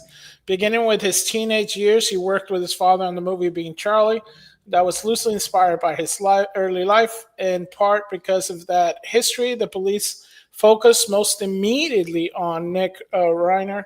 According to a person who was briefed by the authorities and spoken on the condition of anonymity because they did not have the authority to speak publicly on the investigation, booking records indicated Nick Reiner was arrested Sunday by Los Angeles Police Department, formally booked shortly after 5 a.m. Monday. On Monday afternoon, the private security company was guarding Reiner's property, whose entry and driver gates were adorned with no trespassing signs. Some people who walk by through neighborhoods have declined to talk about the case. So that is like most updated one, at least on the Times. Okay, so I think everyone's pretty clear on the on the history of the Reiners with their son. He's battling addiction and probably mental problems since he was a young teenager, in and out of rehabs, in and out of living situations, homeless in different states, and but more recently was staying with the Reiners, if we could say that. And he had there was an argument, I believe, at Conan O'Brien's the night before, Saturday night. That was so bad, people were like, he's acting strange. And then the next day they were found dead. We got that? Yep. Yeah, Fletcher? Yeah, that's pretty much it. That's pretty much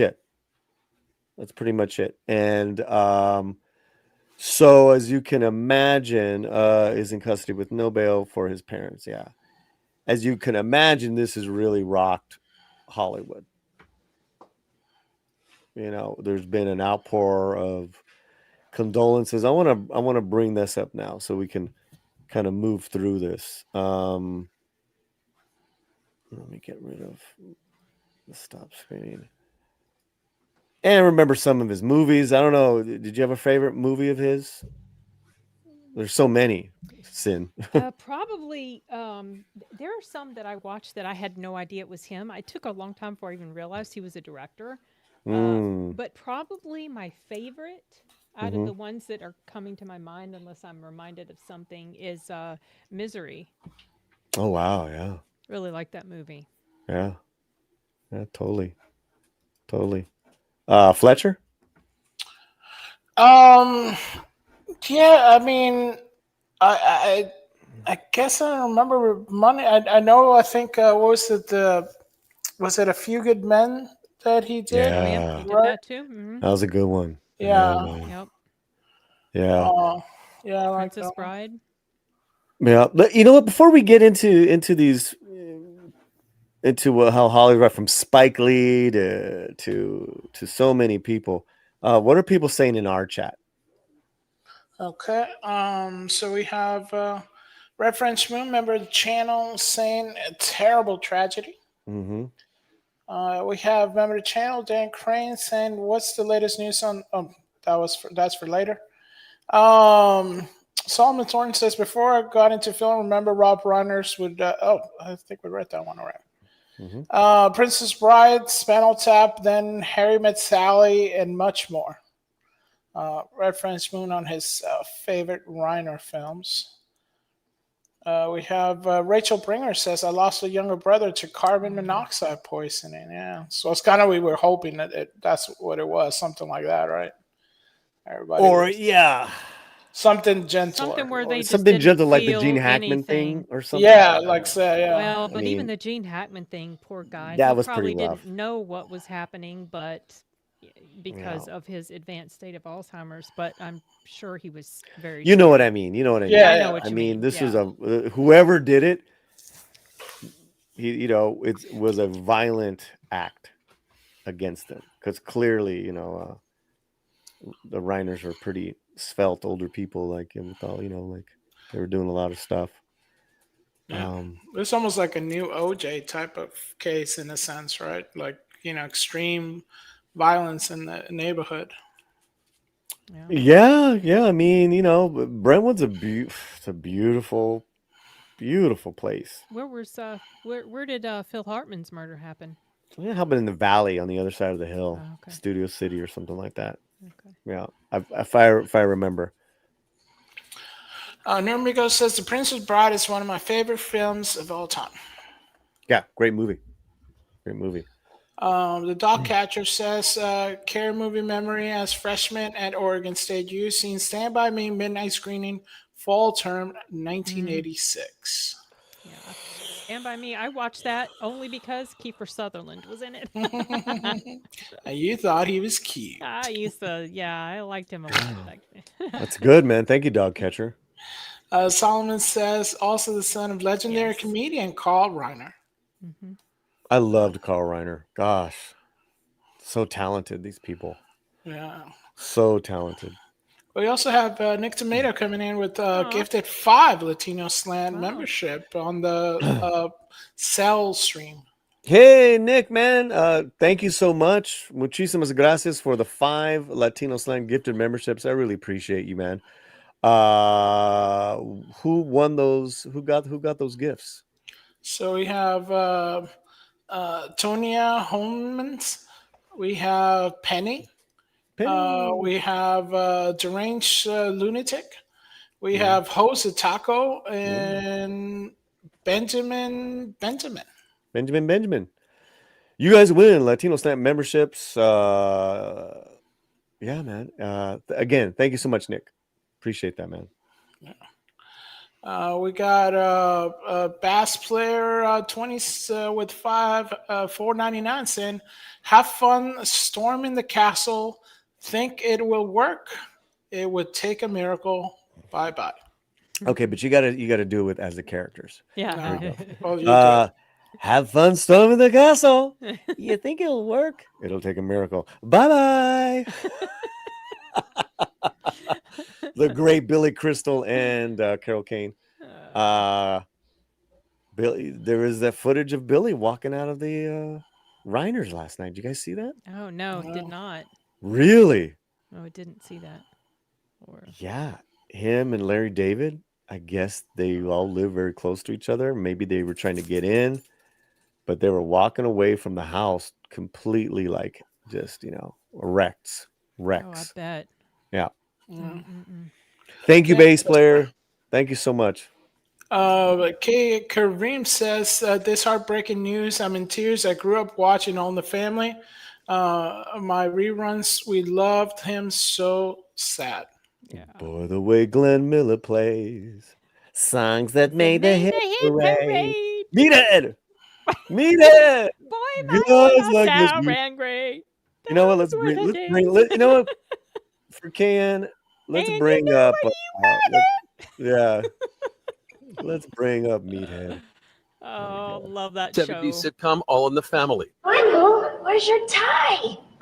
Well, I tried, Gloria, but it doesn't look good with an empty neck. And later, as a film director of such massive hits as A Few Good Men. You gotta ask me nicely. And When Harry Met Sally. Waiter, there's too much pepper on my paprikash. Rob Reiner was among the most admired figures in Hollywood, both for his personal warmth and for his brilliant career in entertainment. So this is off of George Lopez. So heartbreaking, so tragic. The world and everyone in it needs to hail. Keep your loved ones close. Rest in peace. And this was a joint share between Georgia Lopez and DL Hughley. Fletcher. A lot of celebrities, man. They're just gutted. Yeah. Mm-hmm. Just totally. Yep. Okay, more comments. Yeah, Julissa, member of the channel, says Stand By Me was another good one. So sad this happened to him and his wife. Stand By Me. This is a picture shared by Jerry O'Connor. Jerry O'Connell, is that his name? Yeah, I think. Yeah. Love you, Rob, sincerely. And sometimes, like, it's like, oh, you should have done more, should have said more. It's like sometimes you can't even. You don't like the words just like there's right. The emotion is so deep and complex. It's right. Sometimes you just can't put it into words. No. I mean, I'm even surprised. It's like I get it. We're now in the age of social media, but it's like the fact that some of these guys have written already. It's just like, gosh, this is now how we're expressing ourselves. Well, that's what I was going to say. It is like a form of kind of expressing your grief. Mm-hmm. Yes, that's what I meant. Not that that's a bad thing. No. I think this, in a good way. This is in a good way. Very good to see people and making these, yeah. All right, let's go on. Brother. Mark D, good to see you. Member of the channel and Wrench. Hello, everyone. Really terrible weekend of tragedies. Had a good friend with mental illness who killed his mother and self-deleted a few months ago. We tried to get him help, but nothing worked. Well, me and Mark talked about this, because I trained Mark via Zoom, and we talked about that, man.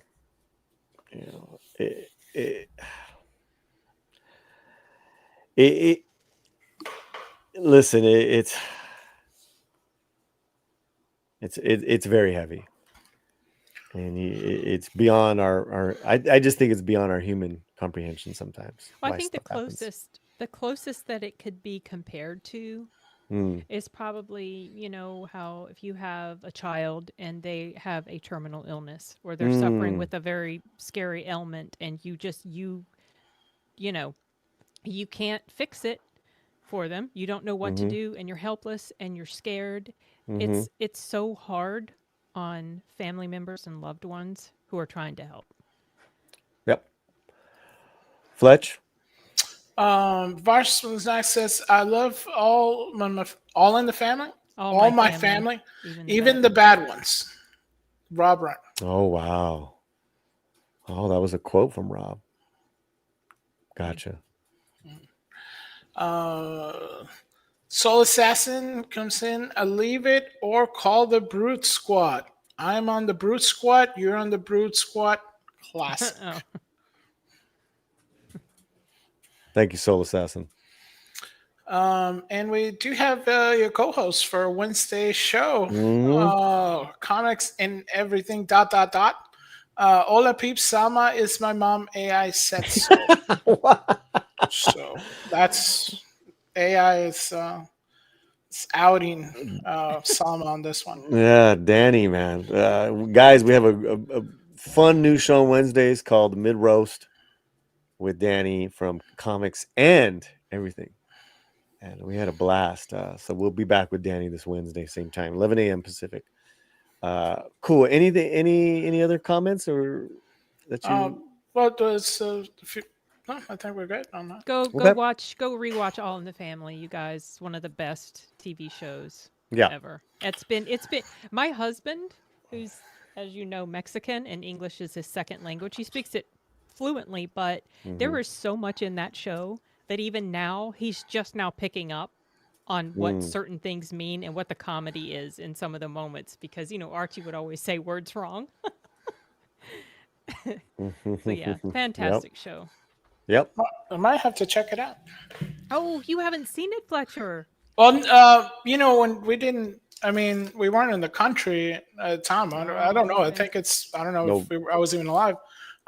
So we do get stuff later in South America, it's cheaper to show. So we would get I know Gunsmoke, you know, and the man with a rifle and the Bionic Man and all stuff, because they were cheap, so they were like prime time, like for us. So, but some of the like in between shows, I don't, you know, kind of haven't checked it out. So, but my wife does speak on it sometimes. Like she'll like, oh, this is All in the Family and stuff like that. And I was like, oh, okay. I quote we people in my family we quote that show all the time, and some of the funniest moments involved Mike, like when he's playing a game and he's losing and he like flips the thing up and just destroys the game boards, like I don't want to play anymore.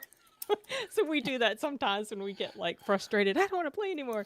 But it was very edgy, and it wasn't afraid to tackle really big subjects, and I felt did a really good job at presenting the both sides, you know, but in a very comedic way.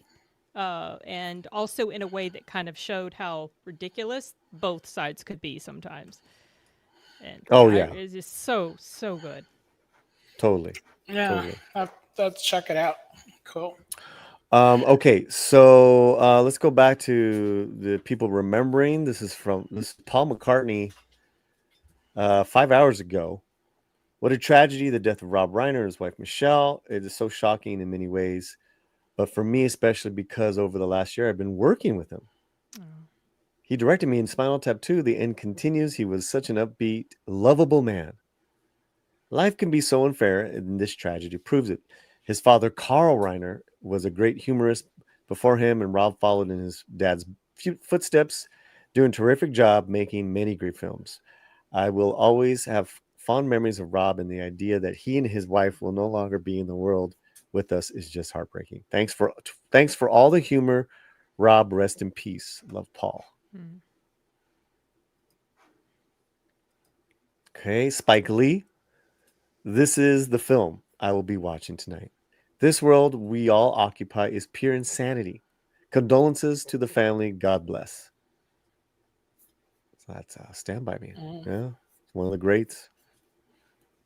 One of the greats. A great. Talking about a great. Mira Sorvino.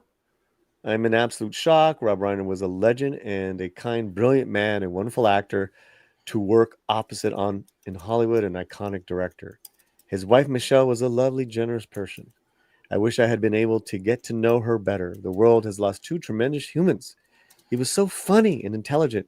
We had a great time shooting what could have been awkward scenes, but with his wit and charm and warmth made all that go away. Talking with him on and off set was a joy. This doesn't seem possible. My deepest sorrow and condolences and prayers go out to the family. Yeah, people in shock. Anything else in the comments? So it's the Before I play this? Richard Binger says the Jeffersons were a spin-off from All in the Family. I did see the Jeffersons. I like the Jeffersons. Yeah, it was kind of like, you know, he and Archie. the George Jefferson was Archie Bunker, right? Well, for me, we're Los Jeffersons. Los Jeffersons? Los Jeffersons. Y vienes like Jimmy Walker, because he said dynamite, but it was Dinamita. Dinamita. That's funny, man. That's awesome.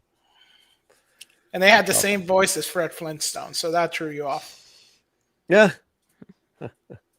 Same voice actors. That's funny. There's over 76 of you guys combined watching us on X and on YouTube. Guys, get on over to our YouTube channel and make sure you are subscribed and commenting, saying hello, all that good stuff. Because our YouTube channel is where it's at, right, Fletcher? That's right. Of course. All right, let's play this. I'm here today with Sin and Fletcher. Sin's the editor-in-chief at the LatinoSlant.com. Fletcher's more than just what's Fletcher? Sin. What am I? What am I? Oh gosh, I'd have to ask ChatGPT or something. There you go. What is Fletcher? Ask Grok. What is a Fletcher? He does also, I don't know what titles. What are good titles? For ¿Qué es esta cosa? Yeah. That's funny, man. That's funny. All right, let's check this out, guys. We got a video from 60 Minutes. All right, here we go. the early 1980s. You've just finished All in the Family. The whole country Yes. knew who you were. Now nobody knows. You decide you're going to direct your first feature film. Right. You try to do something really safe. Well, people would say, well, I can't believe your first movie would be improvised. There'd be no script. And that's scary. And to me, it was the opposite. I wasn't scared. The film was a fake documentary about a fake band You must have made a long time. that satirized the antics of real rock musicians on stage and in the green room. So it's the early 1980s. So it's considered like one of the greatest comedies, period. This is Spinal Yeah, Tap. I didn't realize he did that one. Well, that's his first. That's the first one he did. Didn't realize that was his first one. That's why people. That's why he was like, yeah, you know, we did an improvised thing. He's like, but you know, and this is fairly recent because I'm sure this was a interview for This is Spinal Tap 2, which was you know, a few months ago, which I didn't see. Did he do that one too? That's his baby. Oh, yeah. Okay. But see how quick his wit. Like he's still so sharp. Mm-hmm. Which makes this all the more tragic, man. Yeah. I mean, it's very tragic. Fletcher, I guess we could close this up. What do you think, guys? Yeah, that's good. You know, I know this is heavy, but you know, just wanted to share a little bit and give you guys some updates. I had one more. Wait a minute, it's not saved. It was like his movies. Why isn't that saved? Let me refresh. A list of his movies? Yeah, someone did a list of his. nice. Yeah, Soul Assassin says didn't know he had a vast film career and also producer, right? I mean, he produced like a ton of stuff because I think he produced The Bear, the most recent TV show, I believe. Boy, he's So busy. there's a whole lot of stuff that he did. Yeah, big in the industry. Very. Trying to find my playlist here. And Solomon says his scenes in Wolf of Wall Street was hilarious. Oh, I didn't know he was in that one. It was funny because he did act a lot, so he was like in a few things, right? He would pop in and stuff. So yeah, it's crazy. Yeah, no, totally. It's a sad outcome and sad situation. It's one of those no winning things, you know. There's not even, because even if they did find the son guilty, is tragedy compounded. Yeah, especially for the family. It can't be anything but. I feel really sorry for his daughter. Right, that's and I mean other kids, because didn't he have like 4? Yeah, but I mean she. Yes, well, yes, that's what you know. Like she's never going to get that out of her brain. No, that's terrible. That's and I can see why, you know, other celebrities around the area would be complete shocked, because, you know, it's not like it happened like, you know, this is not I went to, you know, East LA, got a drive by or something. Right. This is like it happened. In neighborhood. Yeah, in my own neighborhood that's protected, and it literally happened by one of theirs. Yeah. You know, so it's just compounded tragedy and tragedy. So yeah. So we're seeing a lot of other celebrities. Oh wow! Remember his memory and stuff. Yeah, and remember his giving the remembrances, and then we could keep going on, guys. We could keep. I think right now, let's we'll come back Wednesday, I'm sure, with some other updates. But at this point, we're kind of just repeating stuff. What else in the chat, and we can move on to some fun stuff. Well, Julissa says that he was such a talent, and Nick Tomato says wants to make me cry. I guess people really are touched by his legacy. Okay, so let's go to X. Oh boy. Okay. Some happy memories, always. As my dog coughs, his cough is like really. We had to get him back on meds. Oh, Yeah, some Mr. strong Butters? meds. Yeah, Aw. his cough last week like started sounding really bad. On X, I had written you out of your mind into regards of a post. What is And the post says unpopular opinion, but an average brown girl looks hotter than the likes of overhyped Anna de Armas or Sydney Sweeney. Okay, well, I love racism in the afternoon. Well, listen, this is from an Indian guy, so hot It take. doesn't matter. Like, it doesn't matter. doesn't matter how. can Well, I still just be. said you out of your mind, and I put a photo up of. Is that I mean, Anna? That's Anna. Yeah, I mean, what is wrong with you? I mean, Well, you know, it's all subjective, I guess. average brown girl. Okay, so he's saying that average this brown this girl? woman is average brown girl. Okay, Oh, I mean she's I pretty. think, I think she's very pretty, She's and very- I do find her more attractive than Ana de Armas. That's for sure. But that's your taste, right? Yes, completely. That's But to say that Ana de Armas is overhyped, an overhyped beauty, that's what I'm saying. You're out of your mind. You know, Sin. I mean, I think, well, I'm a little biased in favor of Anna because I've known who she was for so long, since before she could even speak English. She's very photogenic. She's quite attractive. So, and yes, of course, yes, it's all subjective. We know that. But generalizations like that, the average brown girl is better. Get out of here with that nonsense. Think about how that would be received if someone flipped the races. I think that Sin would be should be sipping her giant, bigger than her head mug when she says, you know, oh, some slight racism in the morning, Sip. So some people said I like her hair. Yes, that's what I'm looking at. LOL, boring. He's clearly damaged in the mental department. Don't argue. You won't win with a donkey. Then some other bad words. I'm not going to bring that up. What's all right? So you know, people on X. But hey, you know, it's getting around. You out of your mind. I put that up. This was a little fun. Did I show this to you last week? Right? Someone posted Quentin Tarantino universe. This is a few days ago. Tell me someone in yellow more iconic than her. And I just took a second to think about it.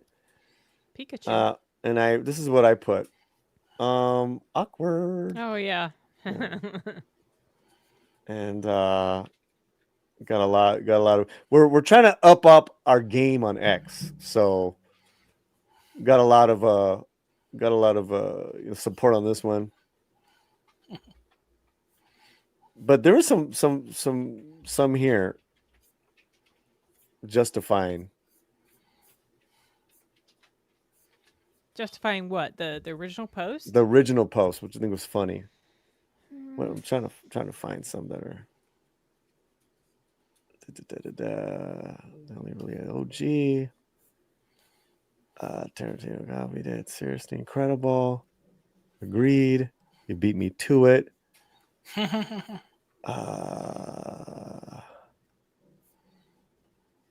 I actually said out loud, effing Bruce Lee. How is it awkward? The outfit was a reference to him. But that's not what the post said. Let me see. What was that? Why is he naked? What? Hold on. Game of Death. Great Enough movie. said. I'm trying to find the ones that defended her. And it's not, it's just. Oh, they probably they're- deleted by just sheer, embarrassment. She wore it better. That's what someone says. Okay. Uma's outfit was literally based on Bruce Lee. 4 Kill Bill, good films. We can't forget the amazing callbacks to great. Well, no, one's an actor. The other one is an actual pioneering martial artist. Generational. He's the Shohei Ohtani of martial arts, man. Okay, guess people like my love Uma, but this is winning argument. Okay, here we go. Since Uma can be connected to women empowerment, I don't think it's more iconic, in my opinion. Okay, what? You're a woman, Sin. What does that mean? What? That they don't think her outfit is too iconic? Is that what they're saying? Since Uma's, well, and this is a fan site, right? Beatrix, right? Okay. That's the character's name. Since Uma's can be connected to women empowerment, I guess her character and all that stuff, because it's a woman now. I don't think it's more iconic, in my opinion. Yeah. Wait, what? I mean, she got some responses. That's dumbass. I don't know. Of course, you're dumbass. Oh my God. So, Twitter is like the playground of nasty kids. I swear. Yeah, it's fun sometimes. It It's can fun. be. Bruce Lee was the first big Asian star in America. Female heroes had already been done by the time Bruce Kill Bill was released. Bruce was truly groundbreaking at the time. That's a good one. That's a good one. Some of these are hilarious, man. There's one where they were just like hands down on the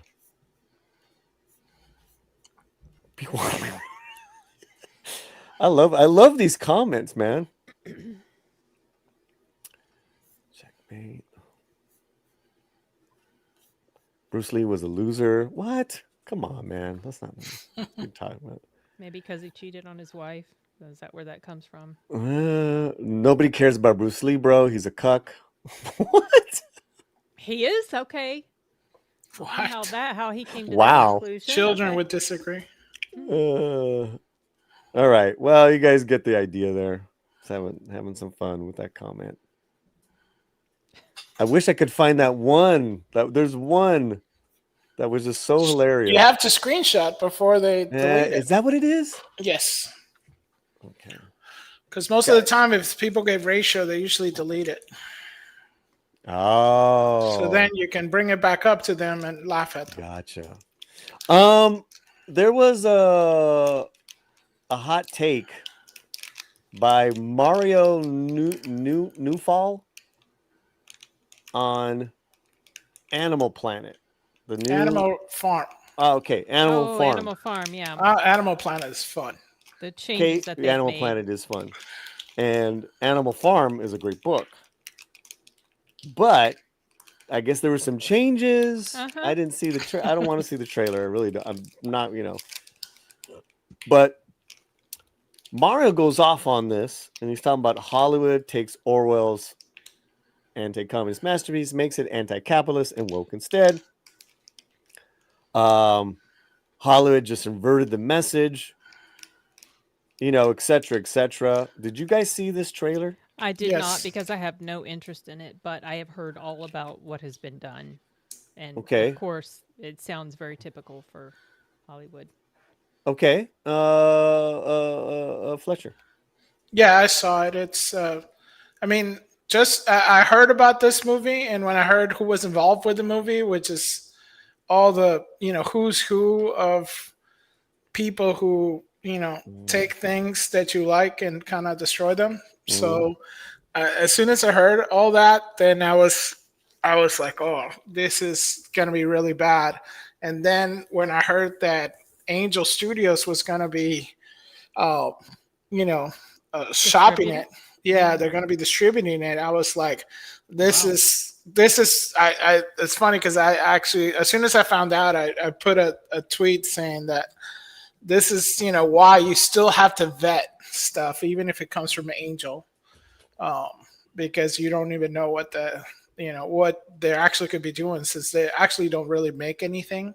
A lot of people think they're like the studio and stuff because they said Angel Studios. And you're like, oh, of course they're making all the stuff. And it's like, no, they just buy stuff and then, shop it around. So I was like, you can't just say, oh, Angel, everything has to be good for the family. Right. And to add to that, what I said here in my response, editorial note, Angel Studios instead of Hollywood. Because you got to lay it at the feet of Angel Studios. If you're saying that this is woke and there's all these problems, this is Angel Studios are the ones that are distributing it. They're outside of Hollywood that is found the distribution, knows how to get a movie out. So it's like you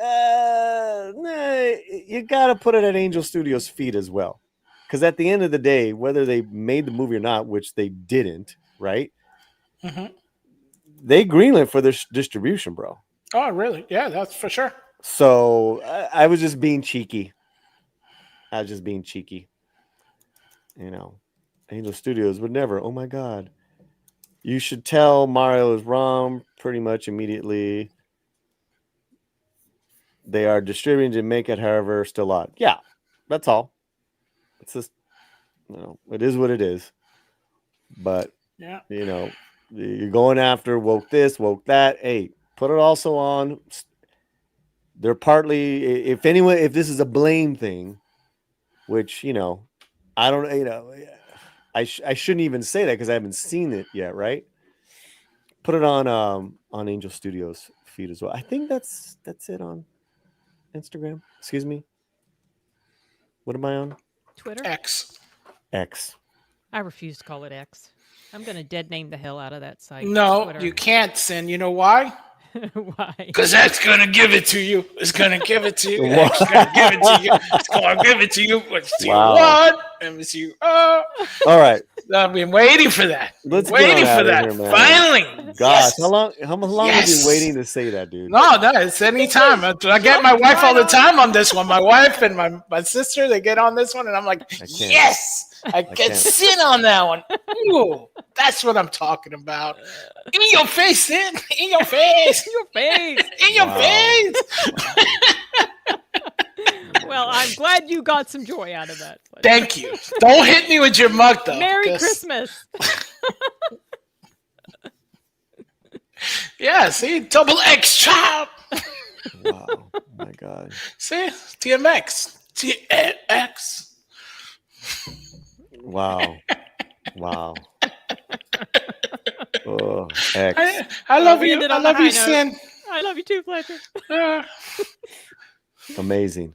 86 of you guys combined. Can you make sure if you're watching us on X is gonna give it to you.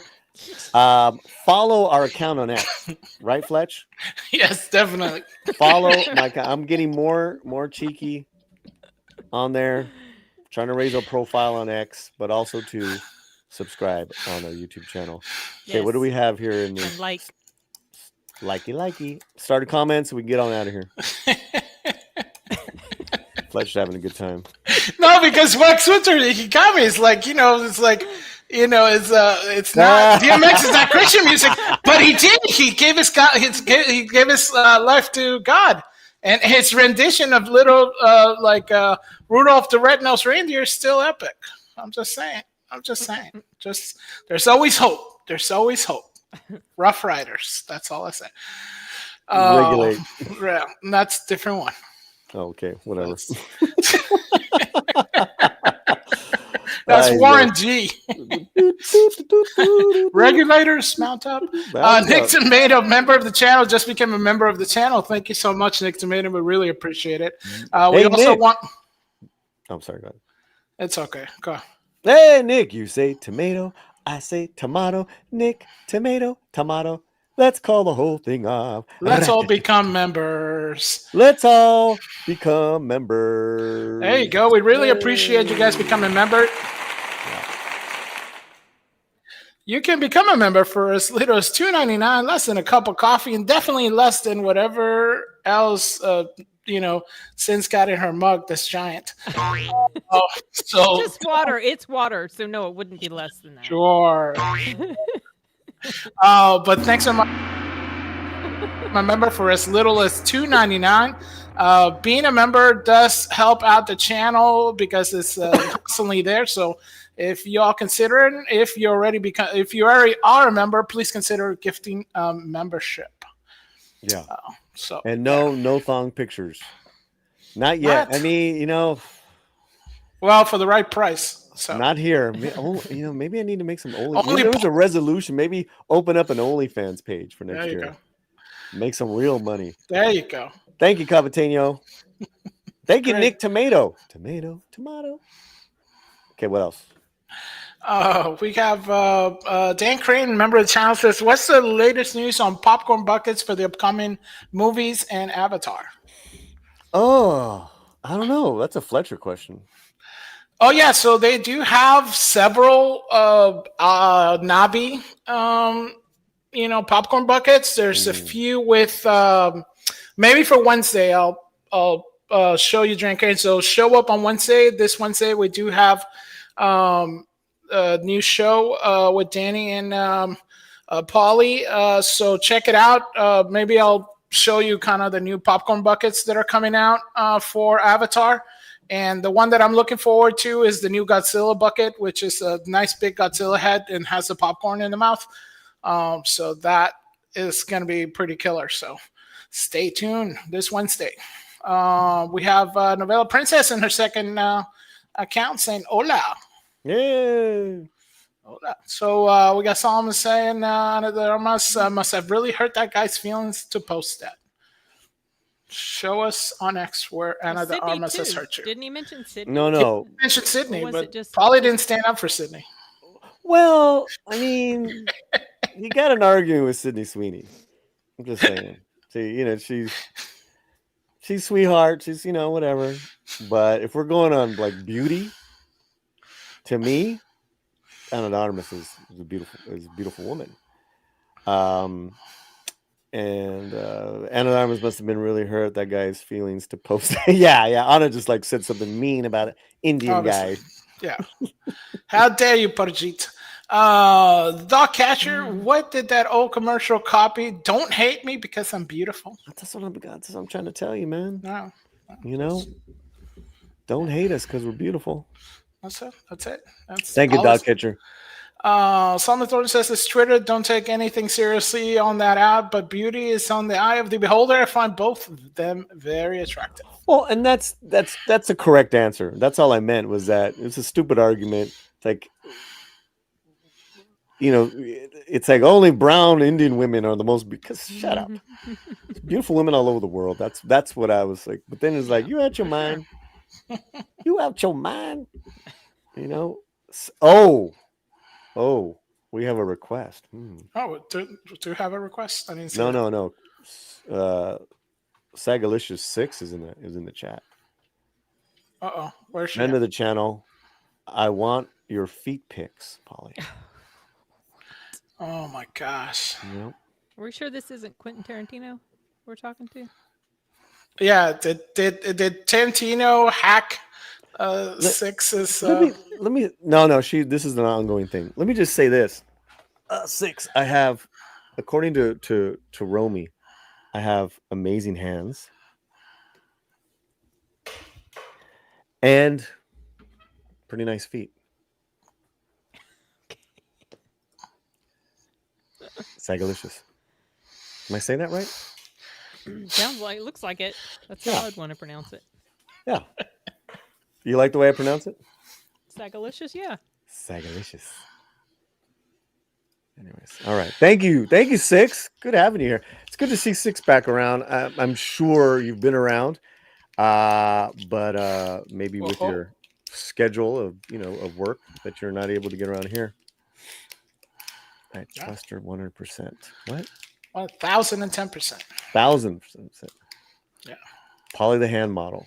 There you go. Yeah, man. I've learned some things from he was Romy. in Zoolander too.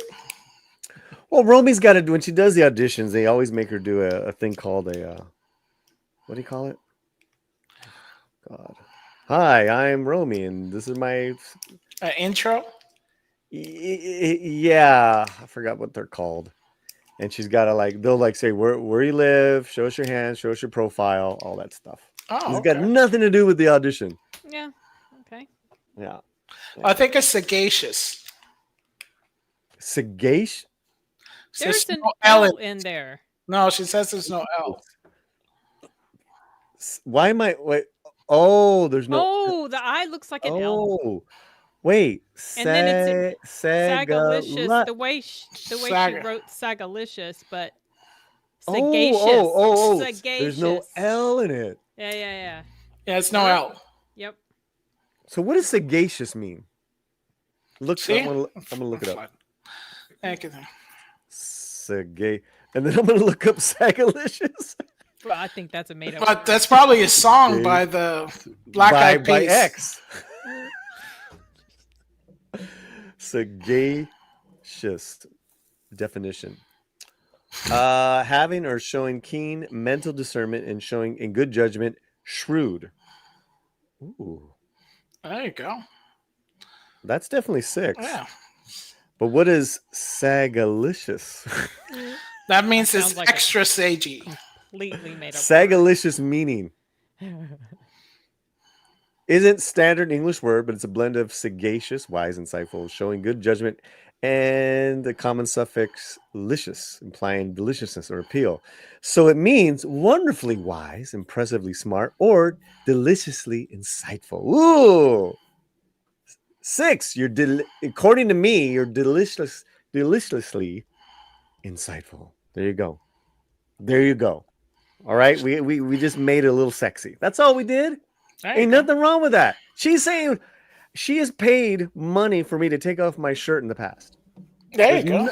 There's nothing wrong with calling her sagalicious. There you go. Yeah. You don't sound healthy. What does that mean? I don't sound healthy. I might have a little allergy right now. Oh, there you go. Yes. So what is the Salma Hayek Babe of the Year thing? Oh yeah, let's bring that up. That's right. You're hitting all the topics that I had posted. Okay, so Johnny Lawrence is an actual X account. It's not Johnny Lawrence, right? It's not, but for whatever reason. It's like a parody account. Right. They own the name. It's been around. Oh, that's smart. It's a fan account parody. He's been around since Cobra Kai the last few years. You know, he's got a lot of followers that we know. So he's been doing the Battle of the Babes. Right? This is funny here. Your sensei's a real American. Stay badass. He's been doing the Battle of the Babes. And it started, I believe, with 64. Let me just go back to this. The final 4 is set. It's been quite a journey. Salma Hayek, Tiffani Thiessen, Sydney Sweeney, and Jennifer Connelly. Leave a comment who got cheated out of advancing or who would have been. So what he's done over the last several weeks, he'll take 2 of them and you vote. Oh, okay. And the winner advances. That's just it. Okay. So I just wrote, of course, I voted for Salma. But, here's my argument. Okay, so here's the final 4. Salma Hayek. Can you guys see this? Okay, yeah. Mm-hmm. Tiffani Thiessen. Oh, yeah. Okay. Sydney Sweeney. Mm-hmm. Jennifer Connelly. Okay. So here's my argument. And I didn't put these photos up. Johnny Lawrence did. Salma Hayek is approaching 60. So she has looked incredible for decades. Jennifer Connelly still looks good, but there's no comparison to Salma Hayek. The Tiffany woman, no. Sydney Sweeney, no. So that is my argument for Salma. Is I would argue that she has actually gotten better looking over the years, and therefore should be the babe of all By ages. default. Correct. Well, out of these final 4, That's who I got. Sins. What are your thoughts? What are my thoughts, or what would be my pick? Whatever. That's your thoughts. Yeah, whatever. I mean, Selma's okay. I don't think she's gotten better looking as she's gotten older. I don't think that she's aged very well.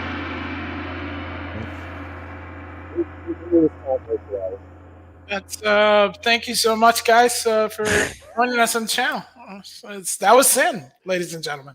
I mean, you come on to the Latino Slant and you diss Salma Hayek? We were just talking about how beauty is subjective. I did not say she was bad looking. I just said I don't think she has gotten prettier as she got older. I'm just giving you a hard time. She's very attractive. I've always liked her. Fletcher? Yeah, I mean, I think it's an unusual thing. I mean, I would have definitely had somebody like Monica Bellucci or something like that on the list, but No, I but guess they this did. is the list that they got right. That's what I'm saying. It got down to these ladies. They're all beautiful in my book. They're very They're all attractive beautiful. women. Yes. I mean, I would hope that they would have put some more, less risque pictures of them, but it's one of those things that who won anyway. I think okay. So let's go back to his voting's page. done. Okay, let's go back to his page. Except in Arizona, son. Right. Because he's already off to Rambo. Look, he's off to Rambo and Terminator. Yeah, it's done. That's not even close. Whoa! Now you're getting thin. That's not even now close. you got into it. Okay, we so know what the winner is there. Oh, Automatically. yeah, we know that one. He said yesterday, welcome. Battle of the Babes, 64 women now down to the final 4, going for the top spot of all time. The dojo decides the winner. I expect you to share these and comment, spar with those who disagree, and have fun with it. So Connelly versus Sweeney. So I think ultimately he's probably going to pick Sweeney or Connelly. Well, the people are picking, right? No, Right? he says the dojo decides. And who's the dojo? Isn't his fans? That's Okay, that's the way I would take it. Yeah, right. Oh wait, we get to vote. Who wins? Okay, so the Latino Slant gets to vote now, guys. There you go. Oh, there's only 2 left. Live. What I'm thinking is that he's doing the final 4 2 against 2, and then it'll be the final 2. I see. I'm going with Jennifer Connelly. I think we should vote for Jennifer Connelly. Who's the other one? Sydney? Sydney Sweeney. I like Sydney, but I've always really liked Jennifer. And Jennifer is someone who I think has gotten better looking with age, kind of like Johnny Depp. So right now the poll is Jennifer Connelly is at 51.2%. Sydney Sweeney is at 48.8%. Yeah. And they are because I don't know, you have the thing where you're kind of far away so nobody can see it. Okay. So Here, I can make it bigger here. there you go, or share mine. No, then I can't control it. Okay, well, then make it bigger. Yeah. Yes, sir. Jeez, this guy. Well, you want people to see it. It's bigger now. There you go. Okay, so it's so out of 1,126 votes and 23 hours left, it looks like Jennifer Connelly is leading by 51.2%. I mean, that's like neck and neck, man. Yeah. Look, it's I'm not gonna say it. Right? Don't say it. Yeah, I'm not gonna say it. Yeah. Don't say it. But so now I'm looking at his page. I don't see that he did Salma versus Tiffani yet. That's what I'm trying to tell you. Oh, okay. Right? Mm-hmm. I'm scrolling down. Let me look again. Should go back and vote on the Terminator there. We will. Hold on. That's the most important. That's all that matters to right you. there. Yeah.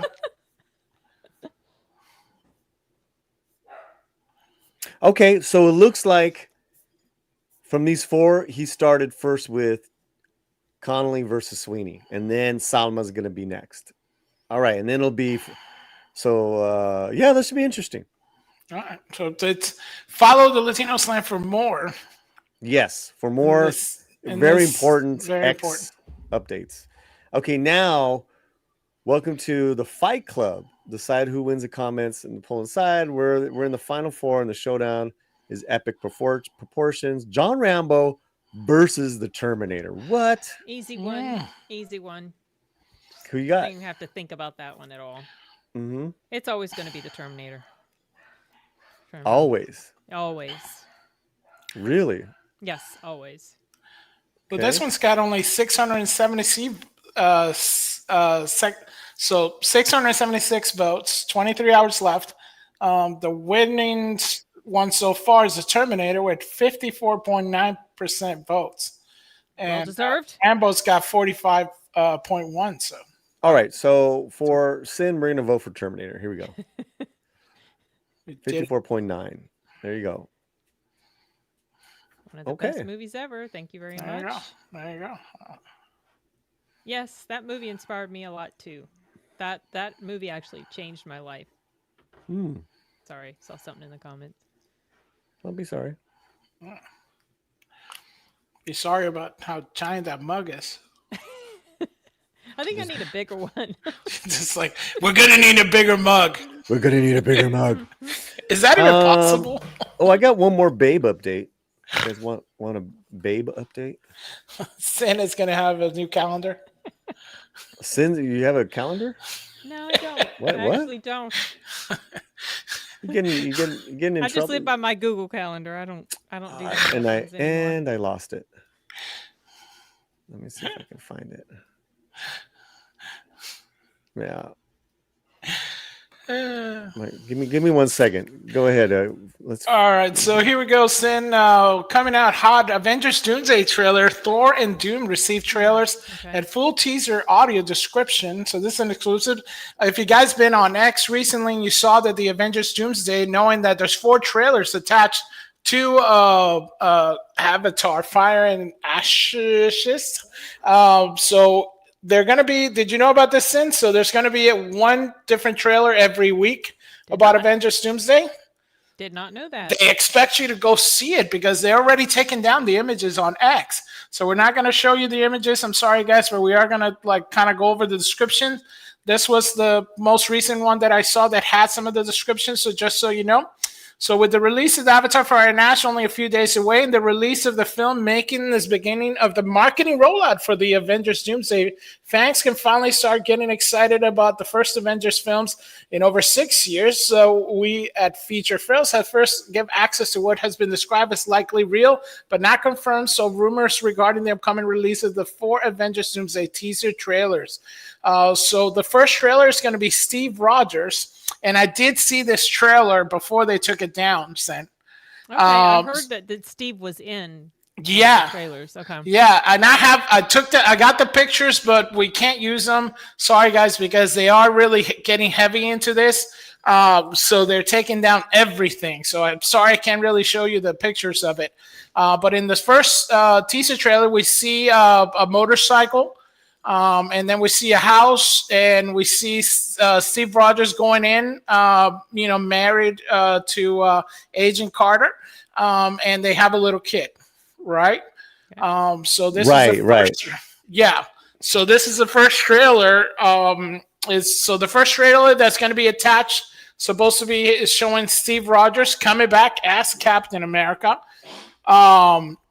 And then just talked about, I did see the leaks on this one too. We see the second teaser trailer is going to be Thor. And what we see the, crew cut Thor in full costume with a long kind of like a Viking cape. And it looks pretty awesome. Like, I got to say, Chris Hemsworth does have that awesome Thor look on that with big long cape on this one. So that one looks good. From what I've seen, like I said, we can't really show it to you.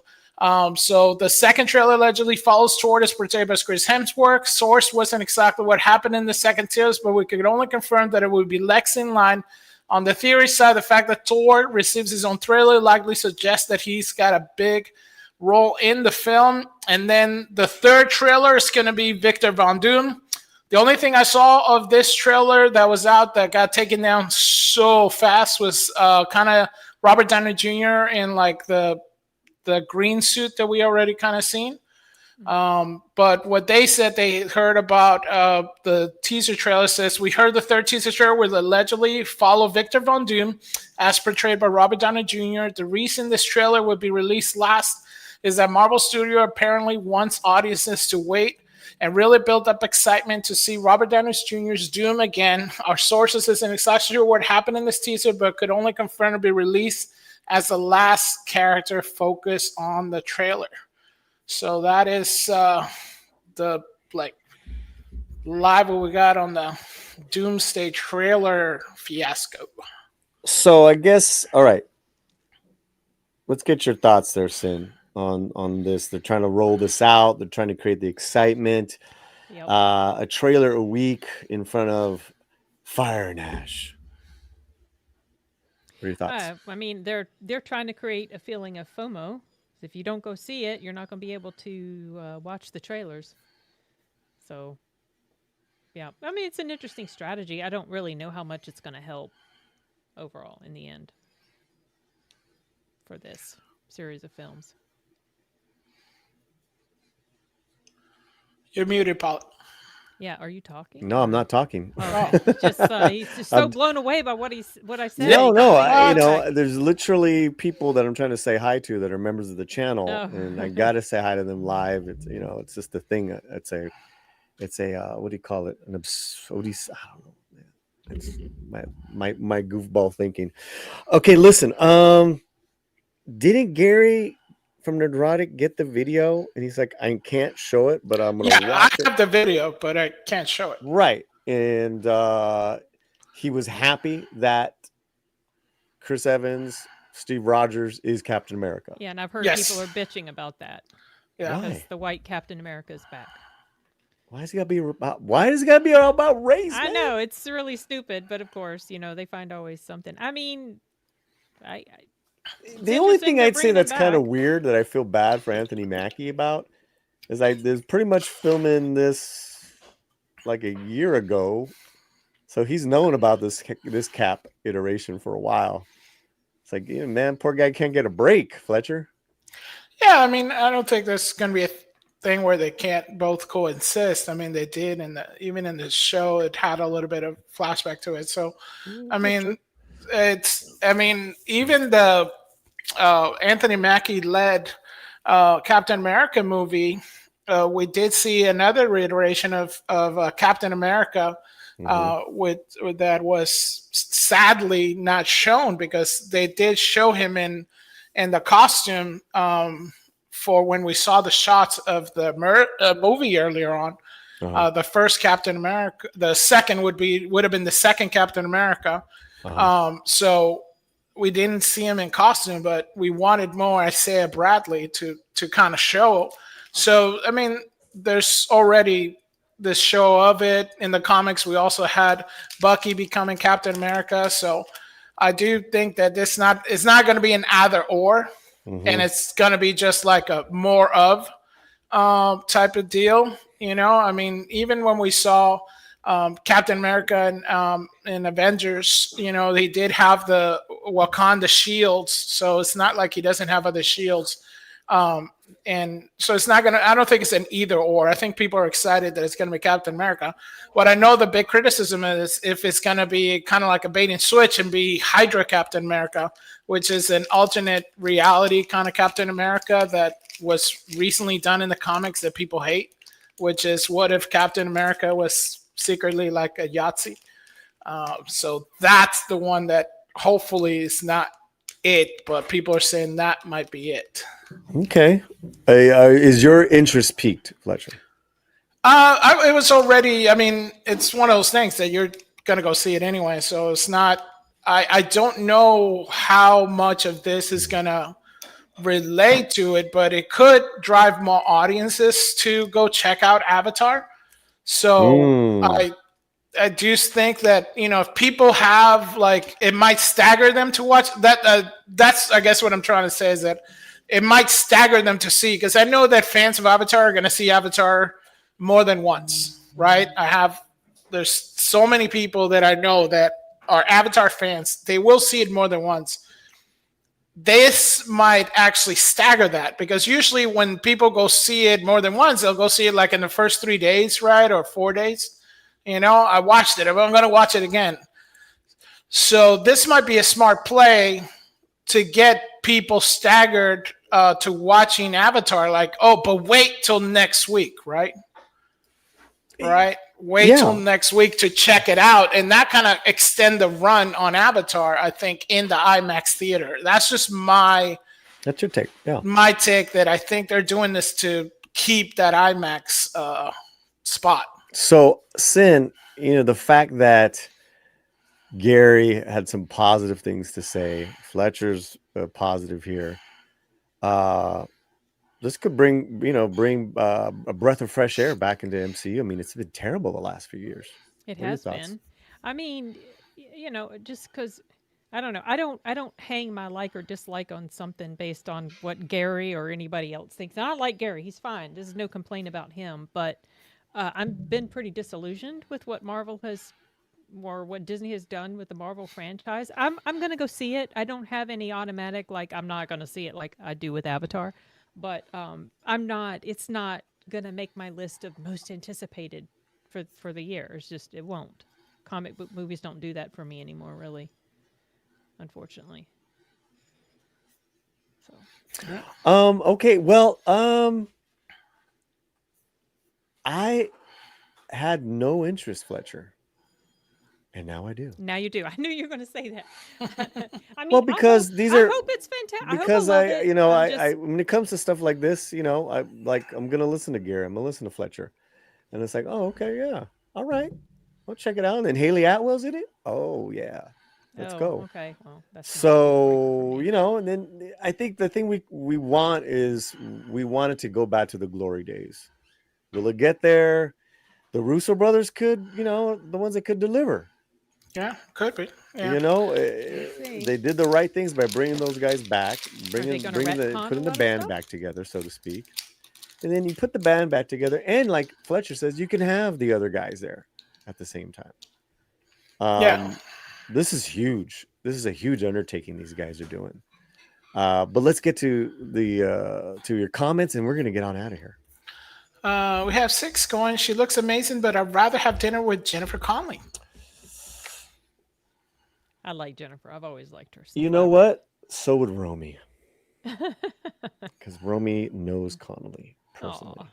And has run into Salma. Oh. And Connelly for the win. Okay. Spicy takes. Okay. It's facts, son. Facts. This is honestly, this is kind of a vibe that I could pick up on. So, yeah. Okay. Get it? Thank you, Sagacious.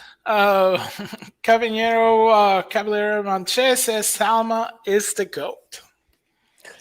She's a GOAT, man, when it comes to, beauty and appeal and all that stuff on film. Really greatest of all time. Far as beauty, I didn't say actor. No, I'm talking even about beauty. Yeah, she's been gorgeous on film for decades. Oh yeah, Desperado, From Dusk Till Dawn, Frida, and then I never saw that movie. What's that?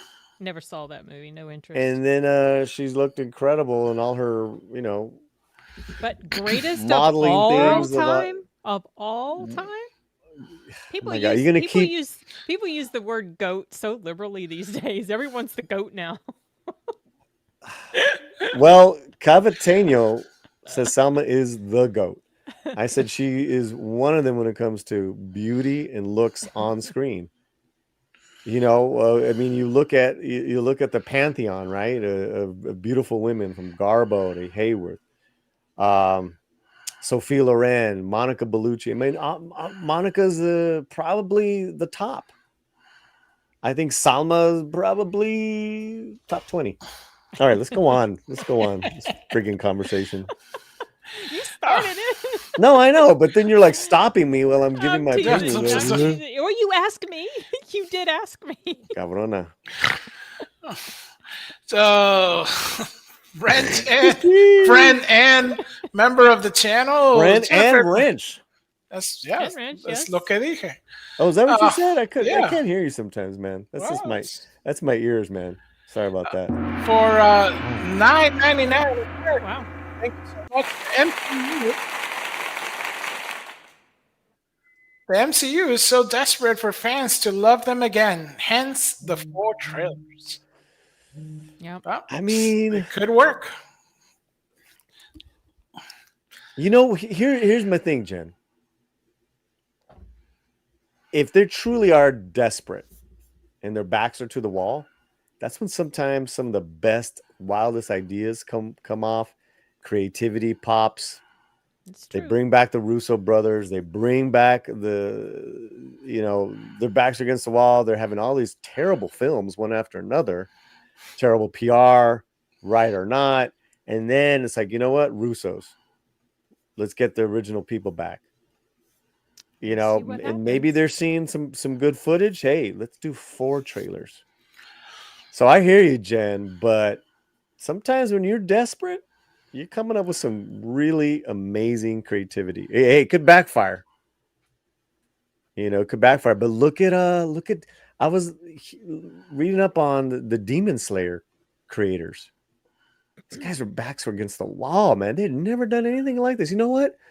Our company is kind of like, getting lawsuit. We're, maybe we should just take a break. You know what? Let's do a movie. It hadn't been done before. People are liking our hero. Our hero hadn't been done before because the heroes at that time of anime, correct me if I'm wrong, were kind of like anti-heroes. But they weren't like the sweet nature of Kanjiro Fletcher. Well, I think they were mostly known for trying out more of the 3D animation style that wasn't popular. Oh, the animation was right, correct. You're right. Doing it right. But the creative risks they took with Demon Slayer, the Mugen Train was amazing. I'm just saying, Jen. This could be the right thing. I don't know what I'm saying, Fletcher. So after all that talking, I mean, we'll know. We will soon see. But what we do know is Jen sent us a super chat. That's right. And what does that call for? It calls for some thank you super chat. Which one do you want? Oh, let's do this one. The low rider is a little higher. Thank you so much, Jen. Really appreciate it. Yep, amazing, guys. You guys have been amazing. Make sure, please, guys, follow us on X. It's free. If you haven't followed us, follow us there, and also subscribe here on the YouTube channel. Yeah, and also free is the latinoslant.com, so check it out. Totally free. Jennifer McMahon comes in again. Yep, Isaiah Bradley. He worked along Steve Rogers. Yeah, that's I mean, nobody has said nothing about him, and everybody wants to see more of him. So I think this is going to be more of that. But Solomon says he could be also Nomad. Nomad is from the 70s, during a time when Captain America stopped believing in Captain America. So he became Nomad. He had kind of like a blue and yellow suit. So that could be something. Hopefully not Hydra Cap. That's not. And 6 comes back with Fat Thor. It's not Fat Thor. We can't. This is a funny thing because I have all the pictures, but we can't show them because I know they're really cracking down on anything that anybody that posts them right away, like straight to jail, right? And then we just won our. Are you jail? Well, we just won we had a copyright strike on this. We had a strike on the channel, dude. And because of Sin helping out with the language and all that stuff, we actually won, got the strike taken away, and got our videos back. So yeah, we can't risk that. Something like that. No, right. So yeah, it's funny. 6. I would love to show you the picture. If you go check out on X, there's some people that still have it. Mm-hmm. You know what? think I have your DM, so maybe I'll DM that to you so you can check it out. It's not Fat Thor. It's like bulky Thor. So No, I heard. Gary said he looked great. yeah, he looked great. It looked great. Yeah, and it had the cape. But Six comes back again for $5 Americano. Says, have any of you watched Pluribus? It's my favorite show on right now. No, I haven't seen it yet. I've been interested, but I haven't checked it out yet. Yeah. Fletcher? No, I haven't checked it out yet. I kind of waiting to hear about that. If there's some salacious stuff in it or something, I was kind of told there wasn't. Yeah. So if it's too much salacious, sagaliciousness, then I'll probably skip it. But somebody told me no, and somebody said yes. So I'm kind of like waiting for the next no. So we've had a couple members say that they love it. They're really liking it. It's very different. What did Jim Watari tell me this morning?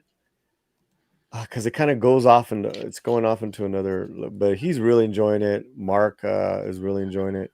So it seems to be the show that a couple people in our circles have been watching. Yep. So heard good things.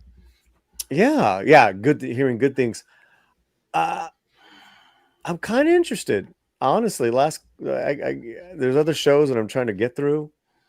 And then, of course I'll do like, the couch potato thing. And I just watch Castaway. I just rewatch. We hadn't watched that in years. Castaway is an amazing film. That's the one with the volleyball? Yep. Wilson. Oh, okay. Oh yeah. Tom Hanks went on a run from 1990 to 2000 where it's like Sleeps in Seattle, Philadelphia, Forrest Gump, Apollo 13, Saving Private Ryan. There's a couple others I'm missing. And then Castaway in 2000. I'm like, man. I like The Terminal. The Terminal was afterwards. The Terminal was not a big success as far as box office. Yeah. But it was a good film. But what's the other film I'm thinking of? Castaway, Forrest Gump. I'd have to look him up, but he had a great run. Anyways. Thank you so much, Six. Thank you so much, Six. Let's play her something. All right. What are we going to play? So let's go.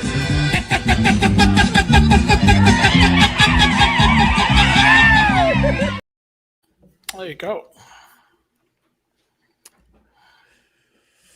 Yeah, I'm looking at his playlist. Sully. Oh, Captain Phillips. But these were after 2000. The Da Vinci Codes, those were big hits. Road to Perdition. Oh, I love that movie.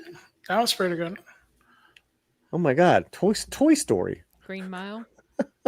Green Mile. That's the one. That's the one. In 1999. Green Mile. And we'll just forget about You've Got Mail. Oh, another one. A League of Their Own. Oh, yeah. That boy had a run. Splash. But that was the 80s. That was in the 80s. And he was kind of like doing a lot of goofy stuff. That was his comedy, goofy stuff. Yeah, Bachelor Party. Yeah, the last goofy one he did was Joe versus the Volcano. Oh yeah, Turner and Hooch. Oof. Yeah, he did a lot of hit and misses in the 80s. I think he wanted to be serious. So after Big is when he would start finding some other work. Yeah, because didn't he do like Cloud Atlas too? Yeah, did he? Years back. Yeah, you're right. Yeah. Greyhound. I haven't seen Greyhound yet. Greyhound. Oh, I haven't. Yeah, seen that's that like either. an Apple movie. I forgot what. Oh, yeah, that's right. I have seen that in the Apple Press site. What are people saying in the chat as I bring this up? The Thing You Do is a great movie. That's the one he directed. Yeah. Apollo 13. We're gonna forget about Pinocchio. Elvis, he was great in. Freaky Tales, he had a funny cameo. Oh, I totally forgot he was in that. Yeah, remember he was the video store, right? I completely forgot he was in that. But you know what's funny because it's so cool he did small. that. He's from Oakland, I believe. Okay. I like Catch Me If You Can. Catch Me If You Can is really good. Sully. Did you see Sully? Sully's, yeah. That's Clint Eastwood. Yeah, I like that one. It's a good one. It's a true story. Yeah, it is a true story. Captain Sully. God And you got bless the him. Toy Story movies. Oh, Bridge of Spies. That's a good film. I'm just thinking like that that run where he first started Serious movies. Chronological order. Here we go.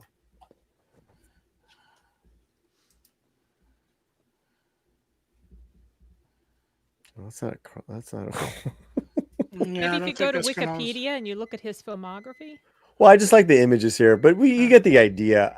I was just thinking about he had a span when he first did Sleepless in Seattle, and then for like those 10 years, they were like number one movies, like huge. He was huge, man. Forrest Gump, Toy Story, Apollo 13, Saving Private Ryan. I mean, it's kind of unmatched if you think about it. Like those 10 years. You know, huge box office hits, some Academy Awards. Who's had that? Maybe Tom Cruise? Not many people. Not too Tom many. Cruise hasn't had. Has he had an Academy Award? Nope, Cruise? it's never won. He's been nominated. Yeah. Born on the 4th of July, Magnolia. Yeah. Forrest Gump. Philadelphia. See, That Thing You Do is a great movie. Okay, I really got 3 hours. All right. My bad. Yeah. My bad. Anything else, Fletch? Yeah, thank everybody for joining us, and let them know that you're coming back on Wednesday. Coming back on Wednesday That's him letting you know. with Mid Roast episode 2, where we're gonna start our roast list. I want to do like a rapid fire roast list. So we're gonna have fun with that. Sin's Corner, what's going on? Just movie reviews on my channel. You don't need to make me beg. You don't need to do that. What was my latest review? I released a review today for Department Q, which is a British series on Netflix, and I'm going to try to get my review for. That was a good one. I'm going to try to get my review for Song Song Blue out sometime soon. Ooh, nice. We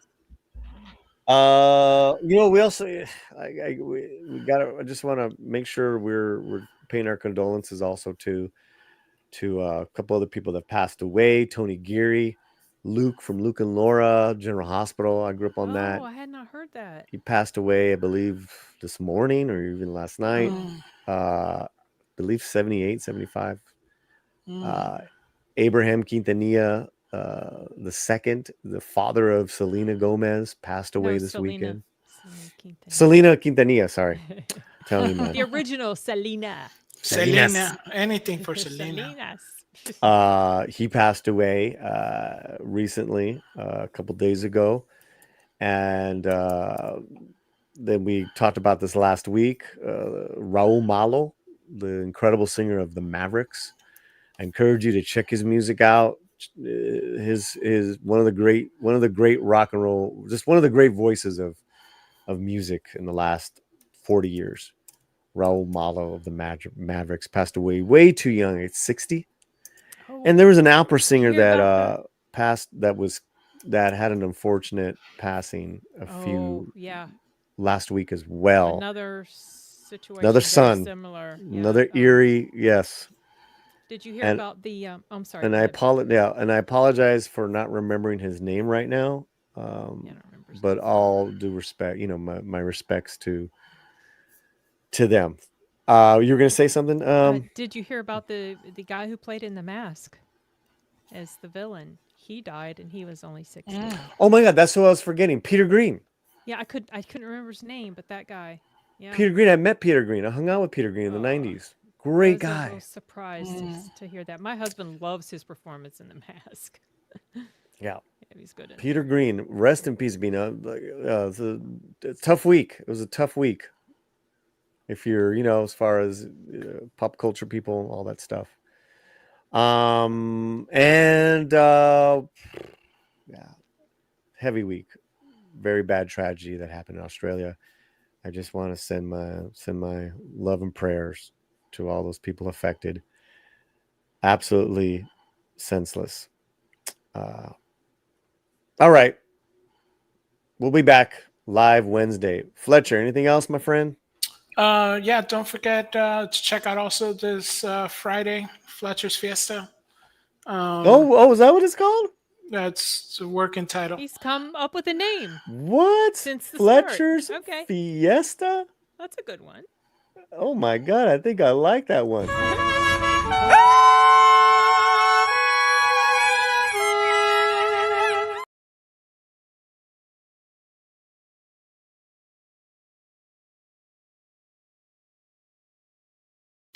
You're muted. Well played, sir. Well played. Fletcher's Fiesta this Friday debut show. What are we going to have on that show? We're going to be talking some current stuff that's happening. We'll be definitely discussing My Heroes Academia final run. And pull out some like fun, goofy Latino stuff to talk with the audience and our guest as they're getting confirmed. I mean, there's always a plethora of fun, goofy Latino stuff. Thank you, guys. Thank you to all the members of the channel. You guys are wonderful. Thank you, Nick Tomato, Sagacious, Julissa, Sander. Earlier, I saw Johnny Gonzalez. Mark D with the C. What's up, Mark? Good to see you, man. Trying to make sure Jennifer. Trying to make sure we shout out all our members. All right, that's good for now. That's good for now. Take care, everybody. Great stream. Adios.